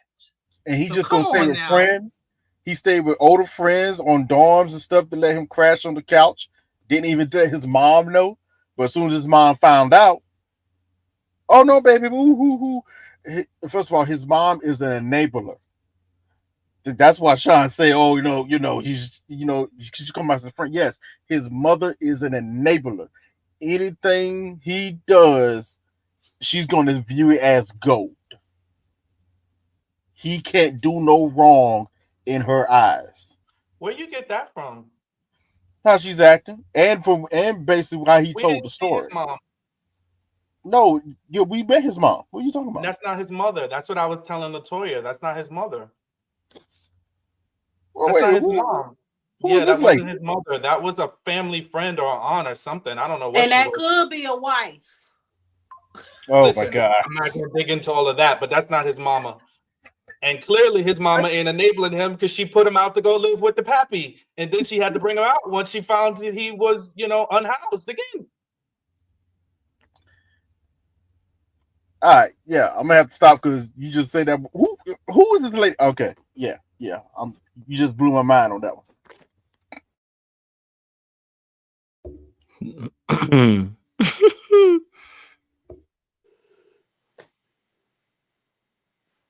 Go for this, or you want to say something?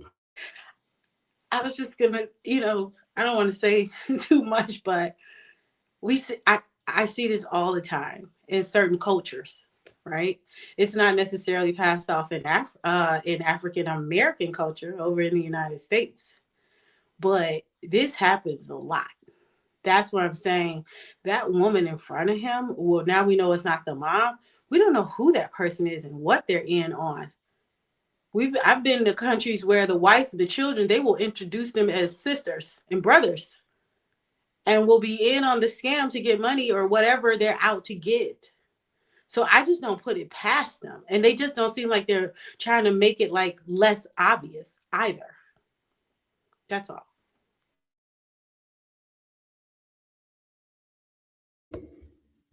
Do you want to say something, Sean? I just don't. I'm trying to. Well, maybe I don't want Latoya to spell out what she's saying. So I digress. I'm gonna leave it alone because I just got where she was going. Because I'm like, what? I feel like I was lost in a word salad of EKG again. I'm going. That's sugar mama. No. I don't want to publicly do it on the. Thank you. Let's just. We can breathe on by. Let's go. Yeah. Hey, no, sugar mama. No, I don't think that's where Latoya was going, but nevertheless, let's just breeze on, move on. I try to keep it PG. That's why I said that's fine. Okay. Okay. So that we'll leave. Have you guys done a catching it, MM? You feel like you've collapsed them? Cool. Fantastic.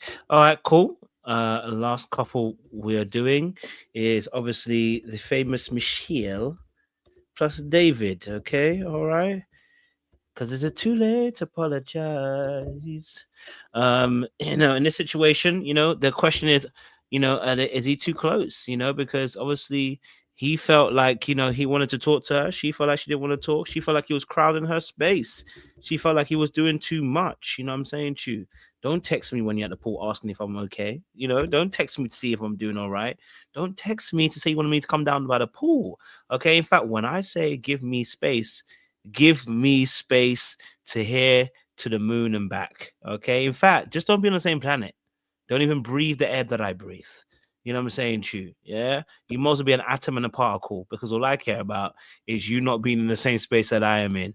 Okay. All right. So I want to hear you guys' thoughts.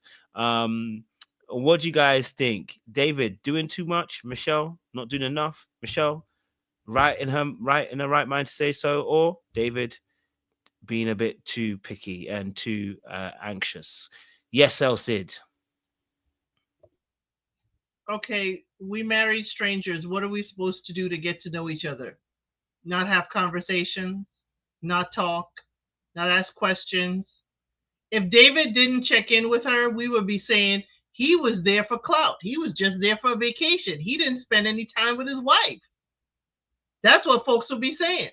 I don't know why at this point production don't put them in separate rooms. David got to sleep on the couch, and he self-imposed the couch. Here's my thing. You were talking last week, Michele, about David and staying at home and having his mommy do stuff.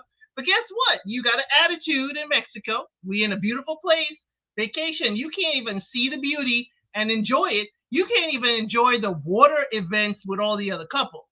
That's when I know something's up with her. She can't even enjoy the moment. But guess what? You know what David is not doing? David is not calling his mommy at home while on this vacation. They shouldn't have given them their phones.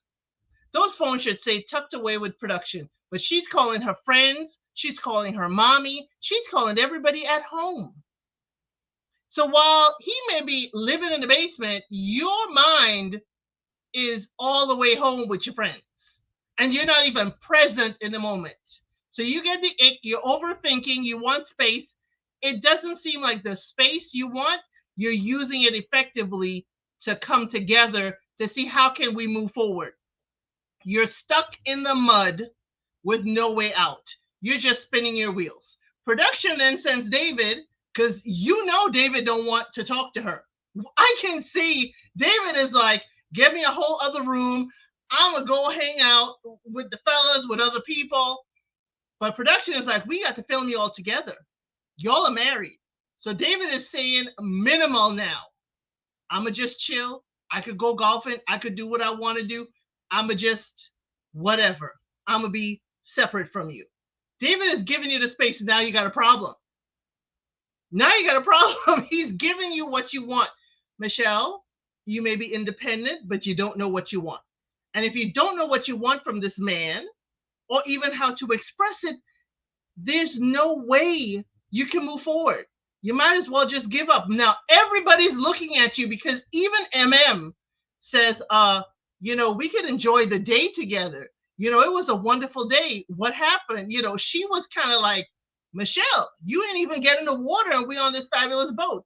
Even Maddison was like, girl, what's going on? You didn't even get into the water. And then she still has a problem when David says, I'm enjoying myself.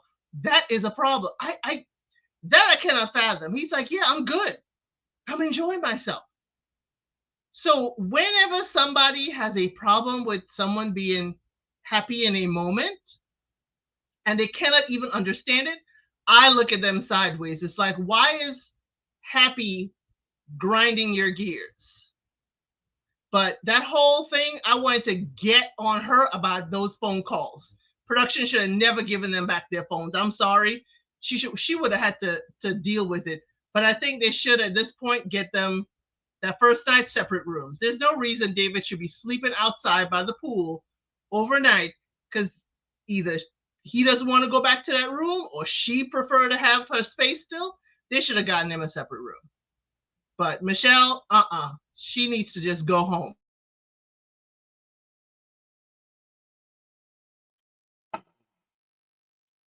Well,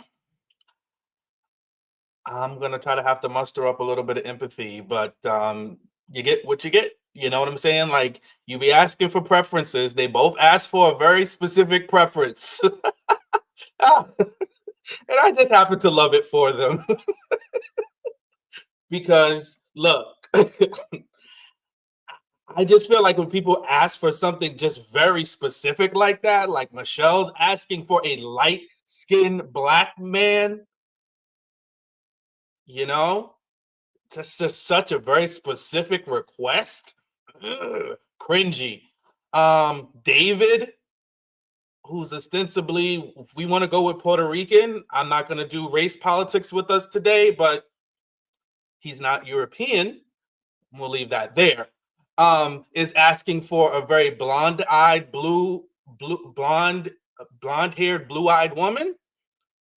hey, you got it. And I think this, and I hope, I don't want to give anyone the illusion that I'm justifying Michelle's actions, because I'm not. Actually, let me say this first. I do think she's very rude. She's very dismissive. I think she is the antithesis of someone that should not be on maths, like 100%. If you have to say you want this, you don't go on maths, because that means you have a very specific type, which is rooted in a lot of stuff that we don't have the time tonight to unpack. But if that's your preference, like very specific like that, you really probably shouldn't be on maths. You shouldn't be there, because you're a very physical person, and there's a lot of things that are attached to why you see attractiveness in somebody, and you're just very one-dimensional. So she shouldn't even be on there. And her approach with him is mean. She's non-receptive. She's cold, 100%. So that's how I see her. She just really just needs to set him free. But there is a component, which is a very small portion of their dynamic, but I think he needs to set himself free. And this is what happens, in my opinion, when you are so preference driven. He can't see beyond the fact that she's physically is everything that he likes. So that's the part of him that's in Delulu, still trying to push a square peg through a circle, because he still wants her. He's still trying. She's giving him everything to walk away from her and not continue to try. There's nothing. She's given him nothing that shows that she has something worthy of holding on to, something worthy of building a marriage with. We haven't seen it. She's really mean. Carla called her the B word, referred to her. She said, I would have called her B, if that was me. She said that on the after party. So she hasn't shown any redeemable quality. She's a brat. So he's only holding on because she's his preference. So he can't even see that this woman wants no parts of him. She rejects everything about him. And I'll land my plane on, he does need to pick a struggle, though. He's got a lot to him. You living in your parents' basement. I don't care how you spend it. You're living in your parents' basement. I don't care if it's a mansion under the house. You're living in their basement. You're under your parents' roof, and you're 30 plus years old. It's a difficult place to be in a marriage. Okay, fight with me. He also has tattoos of his exes from which he was in an off again, on again relationship with, on his chest, which he's yet to remove. Okay. Last but not least, he smokes vapes. That has some health issues that come along with it. And listen, hate me, cigarette smokers, but secondhand cigarette smoke is even worse than the person smoking it. So you want to marry, and you are doing a lot of things. Yeah. So that's it. And at this point, this is when all the so-called preachers on YouTube need to stop being long-winded and say it's time to pass the collection plate, because the sermon should be about done. Let me go ahead and play the world's smallest violin for David also, right? Because what? You got exactly what you wanted, only I think he was going to get a more urban white girl. And he got the one up there in the woods, who, again, don't have a lot of intimacy probably with Black people. And she saw what she wanted on the TV screen. And this is not him. Because honestly, she lives in a metro area. I don't think it's that difficult for her to go downtown Chicago and be around Black men and get a man. So she looked like the type that they would choose with makeup on, lots of it. But I'm saying, so I actually had a lot of compassion for him, because in the nicest way possible, right? And I always say niceness is not required, but in the most nice way, he was trying to still honor himself while not disrespecting her. And so again, I just don't like being put in those situations, because it's like at some point, I'm abandoning myself to just be on this show and like make good. And like, that's not going to do well for my mental. So many people talk about needing extensive therapy once they finish these shows also. And so this certainly doesn't help. But to everybody's point, like, she's just not even giving it a good effort.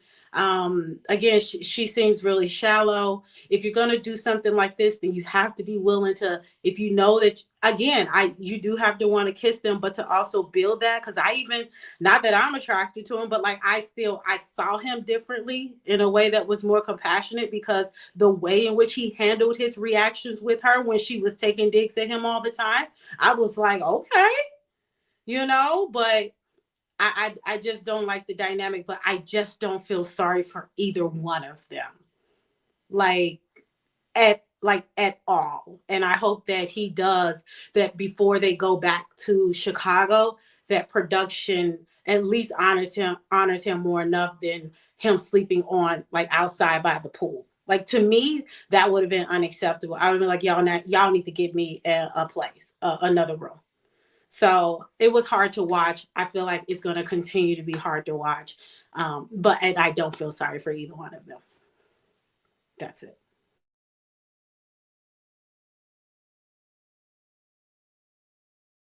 I mean, hey, listen. I mean, I get it. I get why she feels the way she feels. I think she is handling it badly. Do I feel like him living at home is a cause for the carnage that she's bringing to the table? It's absolute Bushido, isn't it? Really? Because let's be honest, in 2024, with the financial situation we're seeing right now, if you ain't married, stay in your blood clot house, even if it's your mother's. You know what I'm saying to you? You can move out when you want to move out. Now, as for me, I want to move out, but that doesn't mean I'm looking at anybody differently if that man hasn't moved out of his parents' house. What I would look at is whether that person's financially stable. Do they have financial acumen? Again, once more, ain't no point living in your own house and you barely able to pay your bill. People are out here on credit card debts and everything trying to pay bills. You know what I'm saying to you? That ain't helping nobody. You're going to get married and give that girl hell because you can't pay your rent. But, I do understand that. I understood her original sentiment of how she might have felt about him living at home, right? You make a deduction, you make a judgment. I do understand that. I just felt like she harbored on for a long time and she's not being honest. You hate his guts. You don't find him attractive, and it's making you hate his guts in totality. It is normal because at the end of the day, you don't like him and you're being forced to try and like him and you don't know how to do it. And you feel out of control because you're having to be on a show that is pushing you to do this thing, and you're thinking about how to get your paycheck in because you quitting now because you don't step into this particular situation. How do I even go forward? You know what I mean? Like, I get it. It's tough.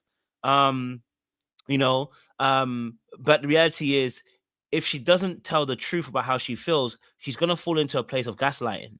Now she's going to start falling into a place of manipulation. And that's what tends to happen, right? See, and here's my thing. We wouldn't give that man any grace if he starts falling into gaslighting and manipulating. Why? Naturally, because if you're manipulating someone, it's nasty work. And so she needs to be very careful because she's going to start going into that place of gaslighting and manipulation. Like that whole conversation about I need space, when she basically said you should sit on the moon and let me sit on the earth. That's basically what she was telling you, And then she said, when you sit on the moon, make sure it's not DreamWorks because I don't want to see your shadow.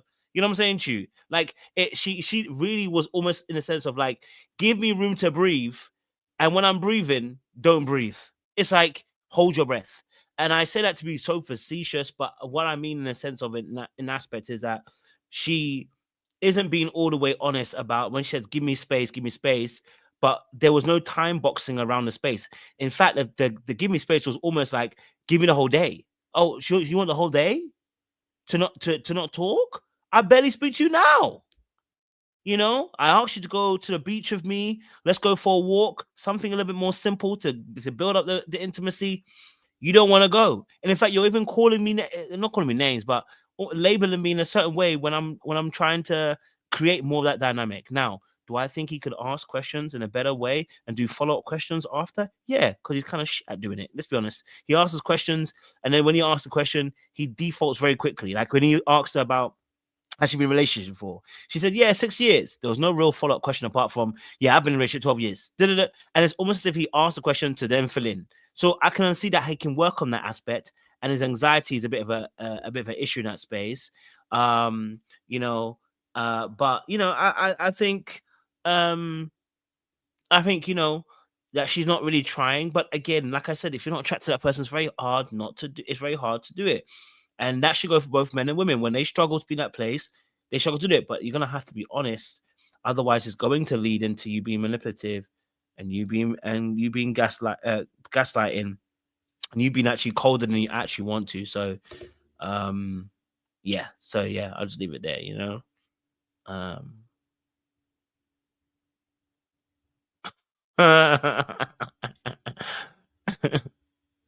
Oh, Trey, did we hear from you?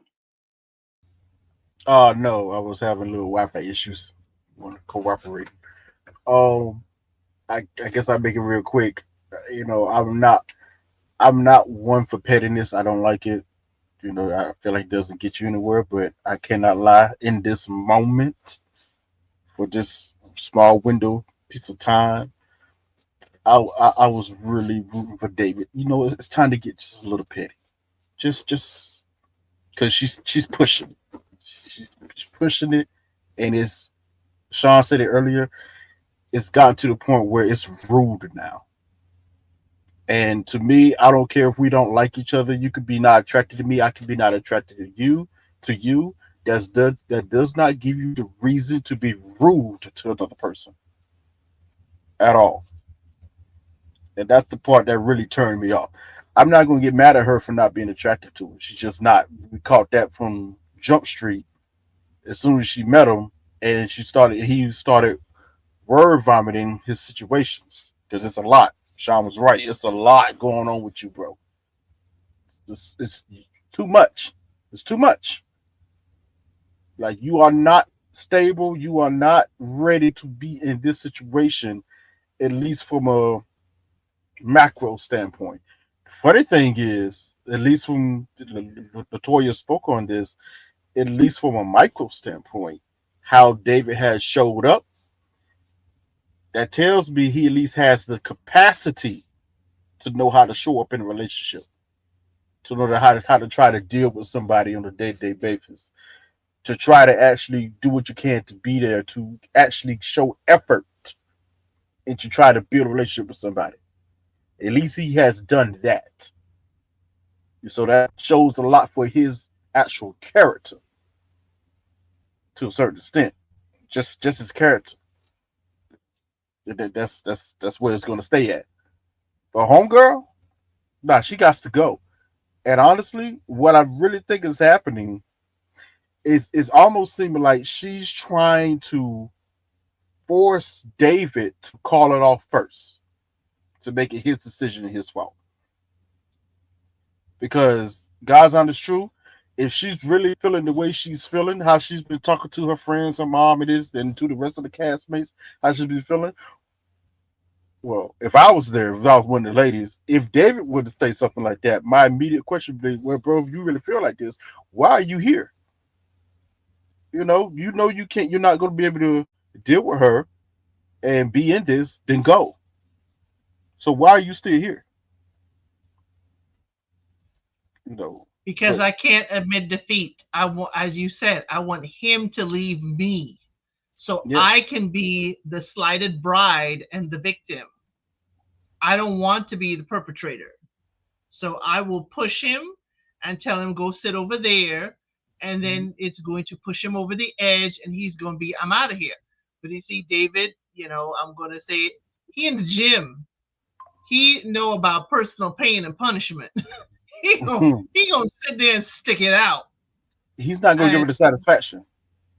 Exactly. He is not going to call it quits. You are not going to make him say uncle. So that's why she's stuck, because she's probably thinking at this point, he should have been, I'm gone. She made me sleep out by the pool. You know how many mosquitoes bit me?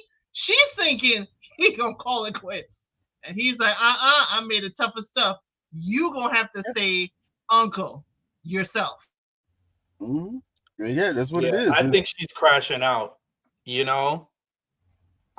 She's crashing out. And she already told the producers. You didn't see that producer?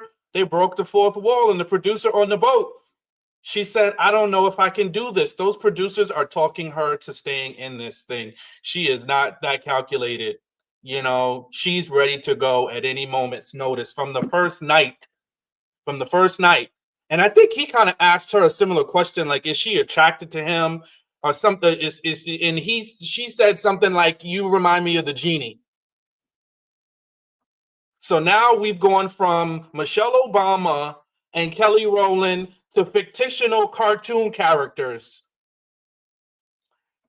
Hey, if that didn't tell him everything he needed to know, then he don't want to know. And I think we need to cue Mario Winans. I don't want to know.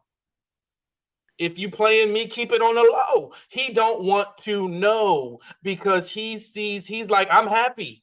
That's what he said when he looked at he's like, well, I'm happy. That's why she called him delusional. You know, and again, she's mean. She crashed out on that phone with her friends. She said, I don't even know if I want to try. Meaning, like, I don't even know if I want to even give this an ounce of more energy. I want to wake up. It's like you want to wake up from a nightmare. I'm going to tell you what she wanted. I'm going to tell you. I'm going to mansplain it to you. She wanted Michael Ealy lived in a downtown Chicago high-rise that was a professional, upwardly mobile black man. That's what she wanted. But given a little bit ambiguous, but still giving black with the, you know, he could still do a body roll for her and make her feel good at night. Jesse Williams. She wanted Allan with a tan. I don't know who Allan is. No, I mean, she would have probably taken an Allan. There's a couple swap, so she might just. But she definitely wanted stability. The aesthetic needed to be different. She wanted, you know, the upwardly mobile black guy, you know, with a little twist and spice. That's why she said light skin. Light skin is code for ambiguously black, just a little seasoning. So that's why I got a problem with it, because it's also code for acceptable. Hey, speak on it, LaToya. Okay, he can come to my family's house. They not gonna really say too much about him, right? Remember, she don't come from the urban Chicago. She hours away, where they got cows and they, you know, like he's cornfields. Yeah, exactly. He's acceptable in that way, and so so the tattoos did it.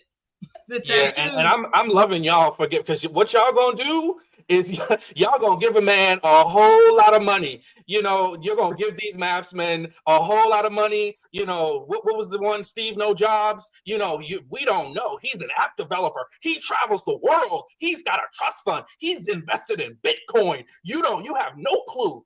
Knowing doggone well that the average person on maths is the most mediocre person that comprises. When did we give David money? None of us said he had money. It's all in the comments, not you specifically, Elsid. I'm not talking about Elsid specifically, but I'm seeing it scroll up the chats. But do you know where he really should have clocked it? It was when they had the lunch. He had the lunch with all them women, and they sat down and talked at him and said, we independent, we've been doing this on our own, blah, blah, blah. Like that whole energy right there, it was clocked then. So but Michele is saying he is talking at her. That's why I was looking at that whole thing of you should know talk at, because your family talk at him. That's why I was with him and being stunned at that moment when she said, you talk at me and you keep interrupting me. And I was like, he hasn't said much other than to agree.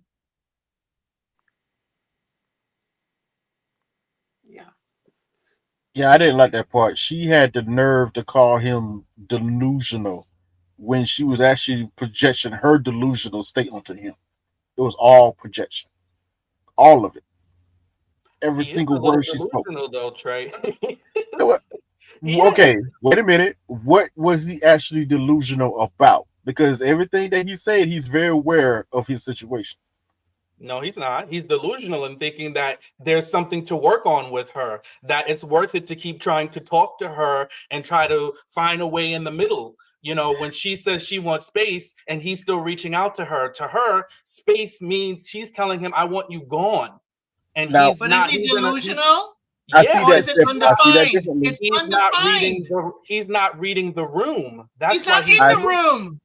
I He's see not that in the differently. room to read he it. is in the room. No, I think I'll he's do this for reading 5 his minutes. contract. I think he's Exactly. reading his contract. I think he made it this to your point. This goes back to why I said earlier, she's trying to make him say quit first. He's not going to. He came on to this show for a reason. He made this decision to go through this process. You're not pushing him off of that square. So everything he said that he has done has been towards that. Yes, the main reason why he keeps checking, I think he's doing too much personally. I wouldn't have done it. But the main reason why he's still checking up on her, because if he doesn't, he's going to look like the bad guy. We're automatically going to do it. It's going to happen. They have to film together. Yeah, I'm the type of person, if you say you want some space, I'm going to give you some space. You might not like the space I give you, though, because I'm going to be way back home someplace. I'm out. But I know, I understand, I'm going to look a certain way when I do that. And I'm okay with that. I'm going to accept that, because you ain't going to talk to me like she's talking to him. That just ain't going to happen. I don't care what my situation is. But you don't know how much space, because the thing is, because you're strangers, you're running a fine line. I want to give you space. But sometimes with folks, if you give too much space, then they think, are you not coming back? Is there something wrong with me? It's a fine line. You need to define space. You need to quantify space. Yes. He needs you to keep on saying, hey, please don't check back with me for a couple hours. And he will respect that.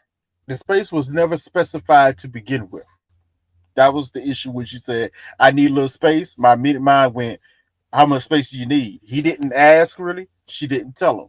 So I was like, okay, that's going to be a problem, because he's going to come back around and be like, hey. All crap. He knows it's all crap, so he don't need to ask how much. That's nah, we're not doing that. But what I will say is that what I appreciate about him is, like, as a person who is like super single and don't really date, so therefore I'm not interacting. When I do, it's an opportunity to really learn all that I have been learning in my personal development. So sometimes I will stay in a situation and move through a discomfort instead of just bowing out. I will actually, like, challenge myself to move through that conversation in a way that honors me, now that I have tools and strategies. So that's why every time he is in her face and he's making that effort, he's actually coming out looking like he's aware of himself. You know, he's coming out looking good, in my opinion. But to your point, in the real world, we don't choose to keep on putting ourselves in these positions. I just think that he's on the show, he signed a contract, and so this is what he got to do. But he has to ask to show that she's full of foolishness. Because if you saying you want space, okay, I'm checking on you, I'm not leaving you alone. We didn't come to Mexico as singles, we came as a married couple. He has to do these things to show her pushing him away. He has to show it. So we're not calculated. You don't have to be that calculated to do this. No, I think to me, I see him. I mean, I don't see all the calculations. I see him honestly trying because he likes her. That's what I think. I think he likes her. But he also said this is what married couples do. This is how they behave. He said that. Right. He already has a preconceived notion of how certain things is to go based off his own parents' marriage for 40 years. Right. So he understands, hey, I married this woman, I'm going to have to stick it through with this woman. I need to try all I can to make this work. That's it.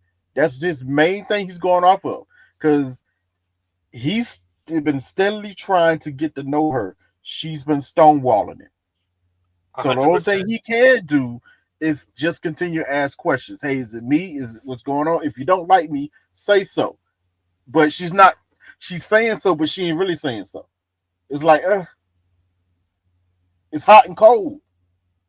Like, make up your mind. It's really no hot. It's all cold.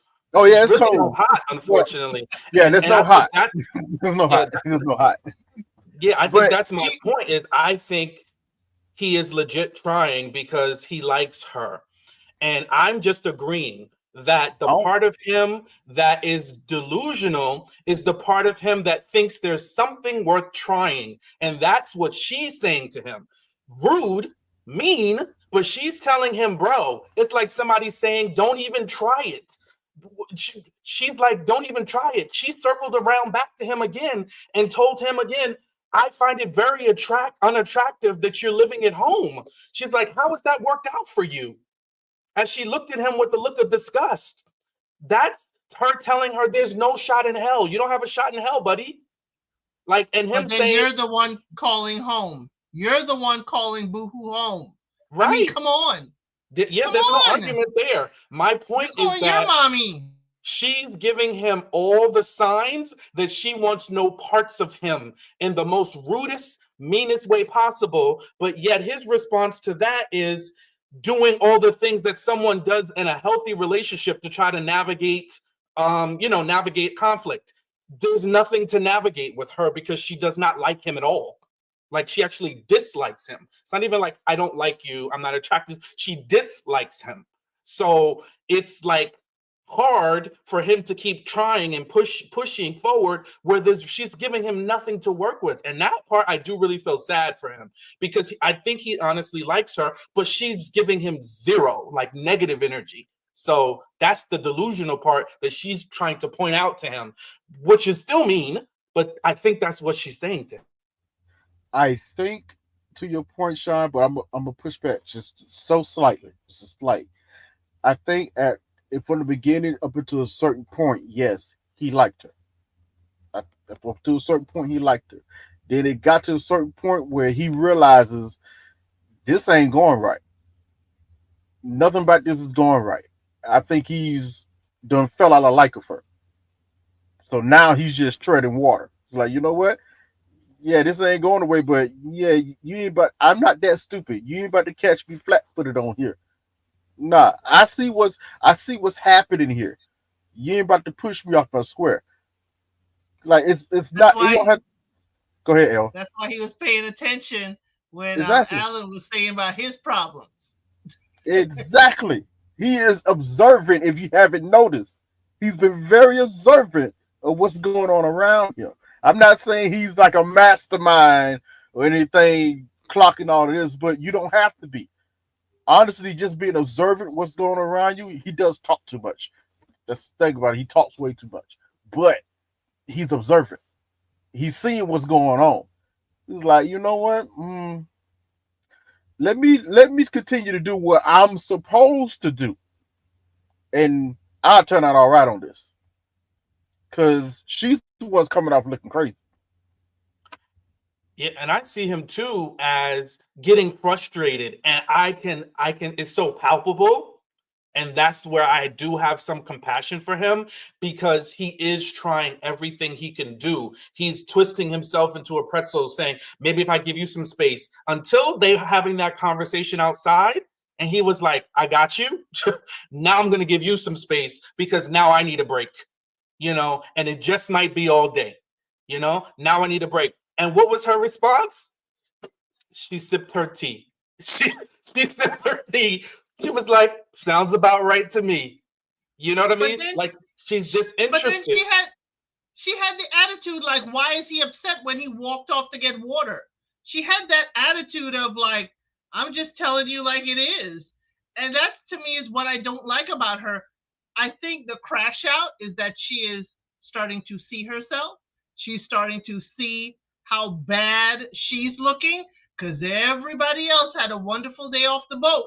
Even David had a wonderful day laughing and talking with everyone, yet she's still in her head and she can't even hang out with the girls.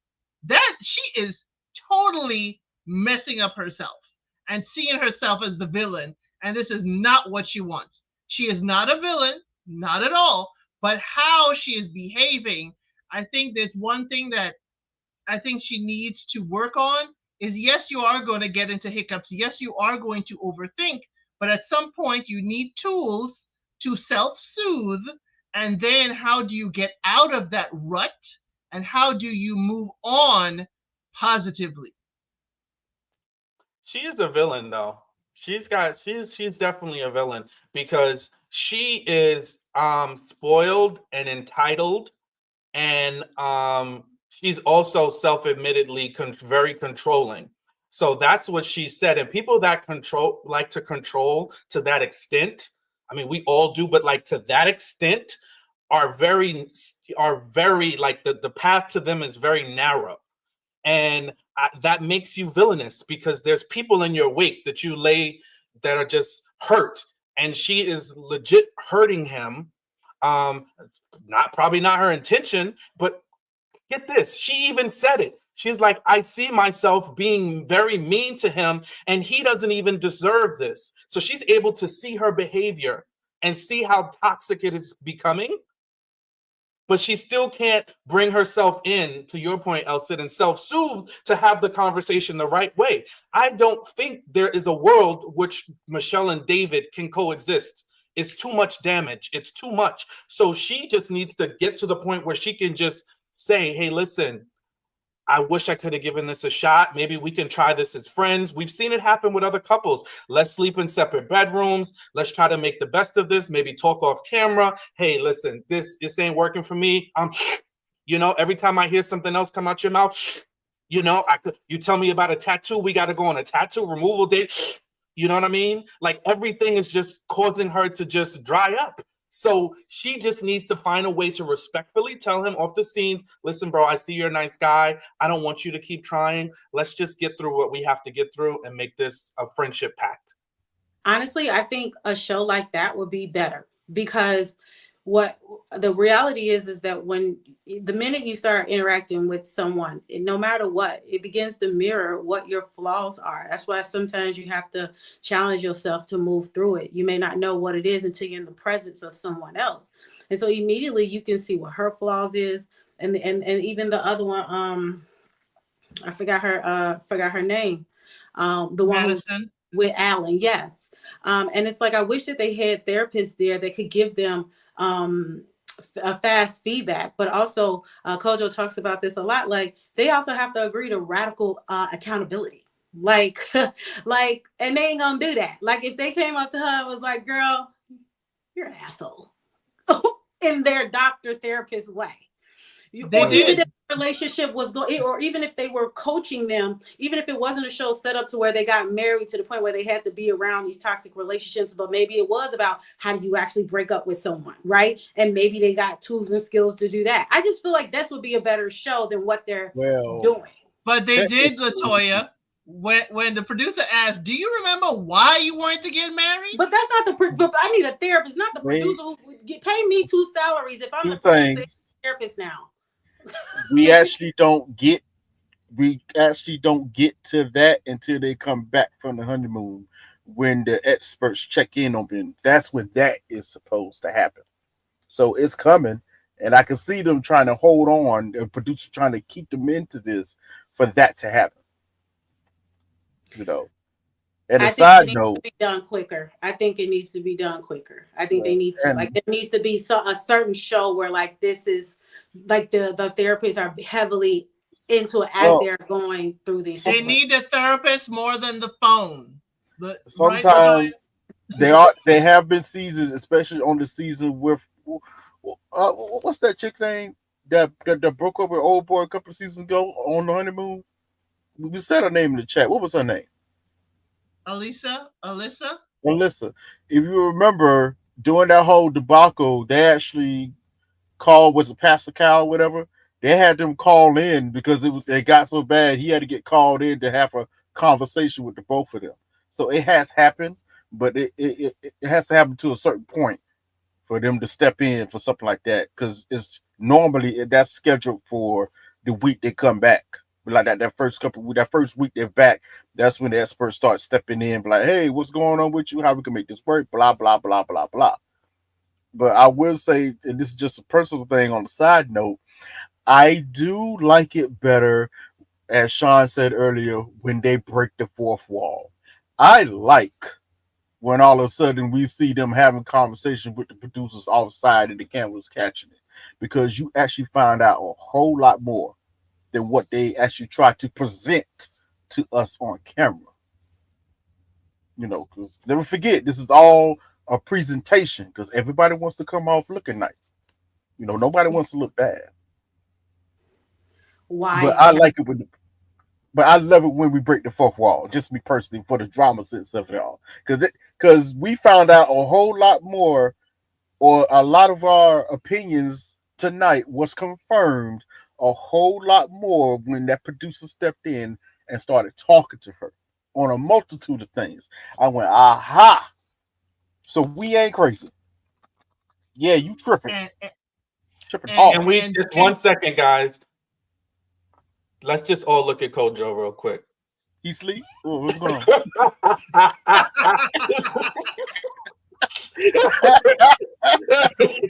Just give us this. He was hanging on now. He was like, yeah, this is good. What in the... We are giving you some of the best content out here. And we're going in on this now. It's been a long day, niggas. It'd be a friend. This is like exactly the kind of work he does, right? Relational stuff. He's over there following the scene, right? It's been a long day. I don't even know what y'all was talking about at this point. We're talking about the crash out. We're talking about Michelle's crash out. And the fourth wall break. Did you like it? Imagine how her crash out would have been if she did not have that phone to release on her family. That's why I don't like the phone. And the fourth wall break. Did you love it? I love the fourth wall break. What's the fourth wall? What? Who? When the producers step in, you actually saw it. They got it on camera. Oh yeah. I love that when that happens. They need to do more of it. Kojo, because no. these producers are a lot more involved. The wall was broken. Oh Lord. What happened? They had sex. You don't know what you're talking about, Chuck. No, the producer came out while they were on the boat, and Michele was crashing out, talking about she doesn't want to be here anymore. That's the photo for your thumbnail. I think I got triggered during that boat scene, so I didn't even really finish watching it. To be honest. And did the producer job? This is why I feel like we need it. This is why I feel like we need But to Kojo's point, honestly, do we need to watch more? It's kind of like we kind of know what she's gonna do, how she's gonna act. If they I get it, we're gonna watch, right? But like we want to see it. See the crash out. We need to see it. Drama. She's not going to keep this private. She's not going to get to go under a blanket and pretend this didn't happen. Oh, hell yeah, we're going to put this out. She's a Karen. Yeah. Just classic Karen. Have you guys noticed that in the last couple seasons, you remember back in the day, they used to have cameras in their apartments when the actual cameras weren't there, and they could actually get them when they were not in front of people, and they was catching a whole bunch of stuff. That was for COVID. Yes, that was for COVID. Oh, was that what that was about? Oh no, it happened before then too. In the earlier seasons, I feel like it was before. It happened in the earlier seasons, and they stopped it. Yes. And then they brought it back for COVID. Because they couldn't have the camera crew there all the time. They need to keep it there. That's always the best when we got the best of the show, when they're actually just there by themselves. You would literally probably forget the camera is there and you're having real conversations. That's when the realness of the show was good.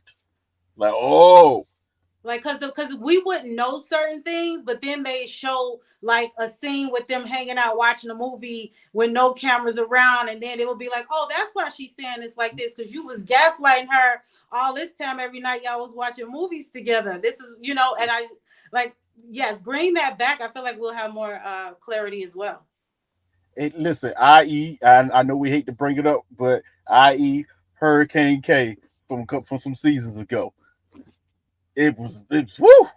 Yeah, I know Sean switching up, but listen, as far as TV is concerned, that was gold moments. No, the gold was that DC cast, that Washington DC cast. That was gold right there. You know, one thing we also learned, and this is why I think both Michele and David need to pack it up, because we've seen it many, many times. When a woman doesn't respect a man, it's just it's very difficult to do a 180. You know, it's almost like you got to transfix the situation. Y'all remember when we laughed? Well, I don't think I was part of the panel when y'all were reviewing it, but there was a woman that talked about her husband and the Caucasian sex of it all. And everybody laughed, and they used that as a prime example. Oh, you know, they made it work, and they fit each other. They're the square to each other's peg. They're divorced now. They're divorced. And they had a very tumultuous, DV-ish sort of kind of like situation going on. And that's what happens when the disrespect is there. And I'm not saying it's all her and it's not him, or I'm just saying when the woman doesn't disrespect the man, pack it up. And if she gonna say on national TV that he be giving her Caucasian sex, yeah. And the same thing when it comes to Michele and David, she does not respect him. There's a time when you just got to look at yourself in the mirror and like, I deserve better. Write some affirmations, you know, lean into that part of you to make yourself firm up. I deserve better than this. I got to back off. I know she's my preference. I know I love me some blonde hair and blue eyes, but at the end of the day, I can't. She don't want me, and I don't deserve this.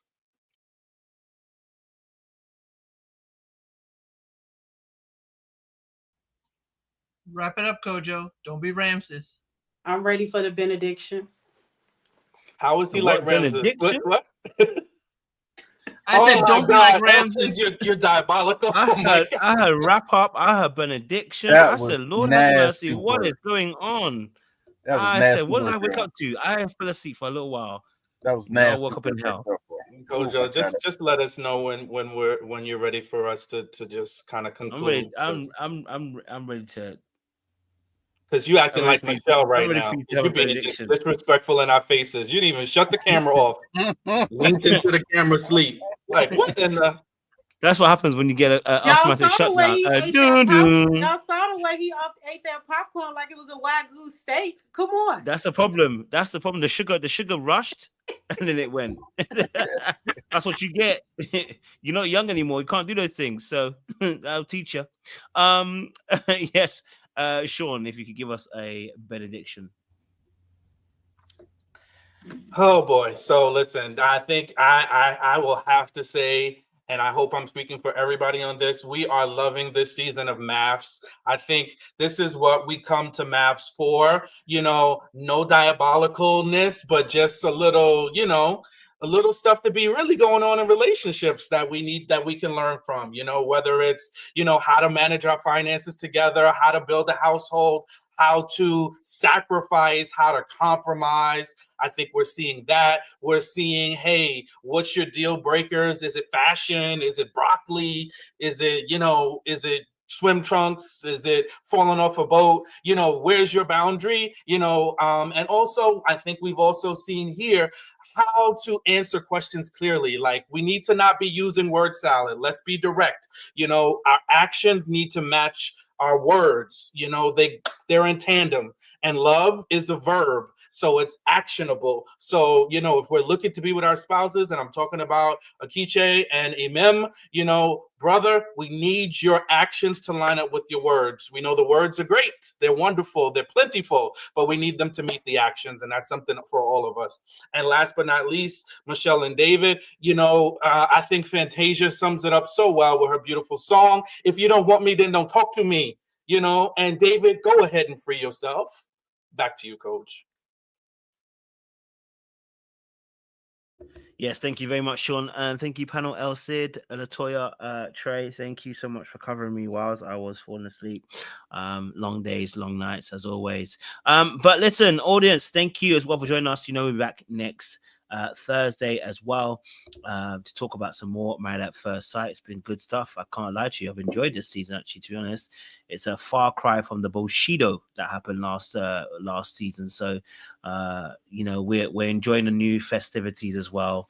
So, yeah, we'll be back tomorrow, I guess, for another live, talking about, obviously, I think, Tyler's actual interview. So I know we haven't broken that down. So I'll take probably some timestamps and then do a video on that with you guys live. So if you want to come and have your say, by all means, come. We'll review some of the videos and then we'll talk about it as well. So my time is up. But as I'll put at the bottom of the screen, if you haven't done so already, make sure you join us for the 100 Club. We've got that in a couple of weeks' time. Us having a chop up behind the scenes, having some good times. If you haven't joined it, make sure you sign up. If you're a Patreon user, you already have access to it already. But if you're not a Patreon user, then you would have to sign up through the link down below in the description box as well. We look forward to seeing you guys as well I think in 2 weeks' time as well. So we'll see you guys then soon next time. And listen, love, peace, and hope. And don't do anything I wouldn't do out there, darlings. All right, be sweet and easy. Okay, that sounds wrong, but don't do that. I appreciate you guys. See you later. We'll see you again soon.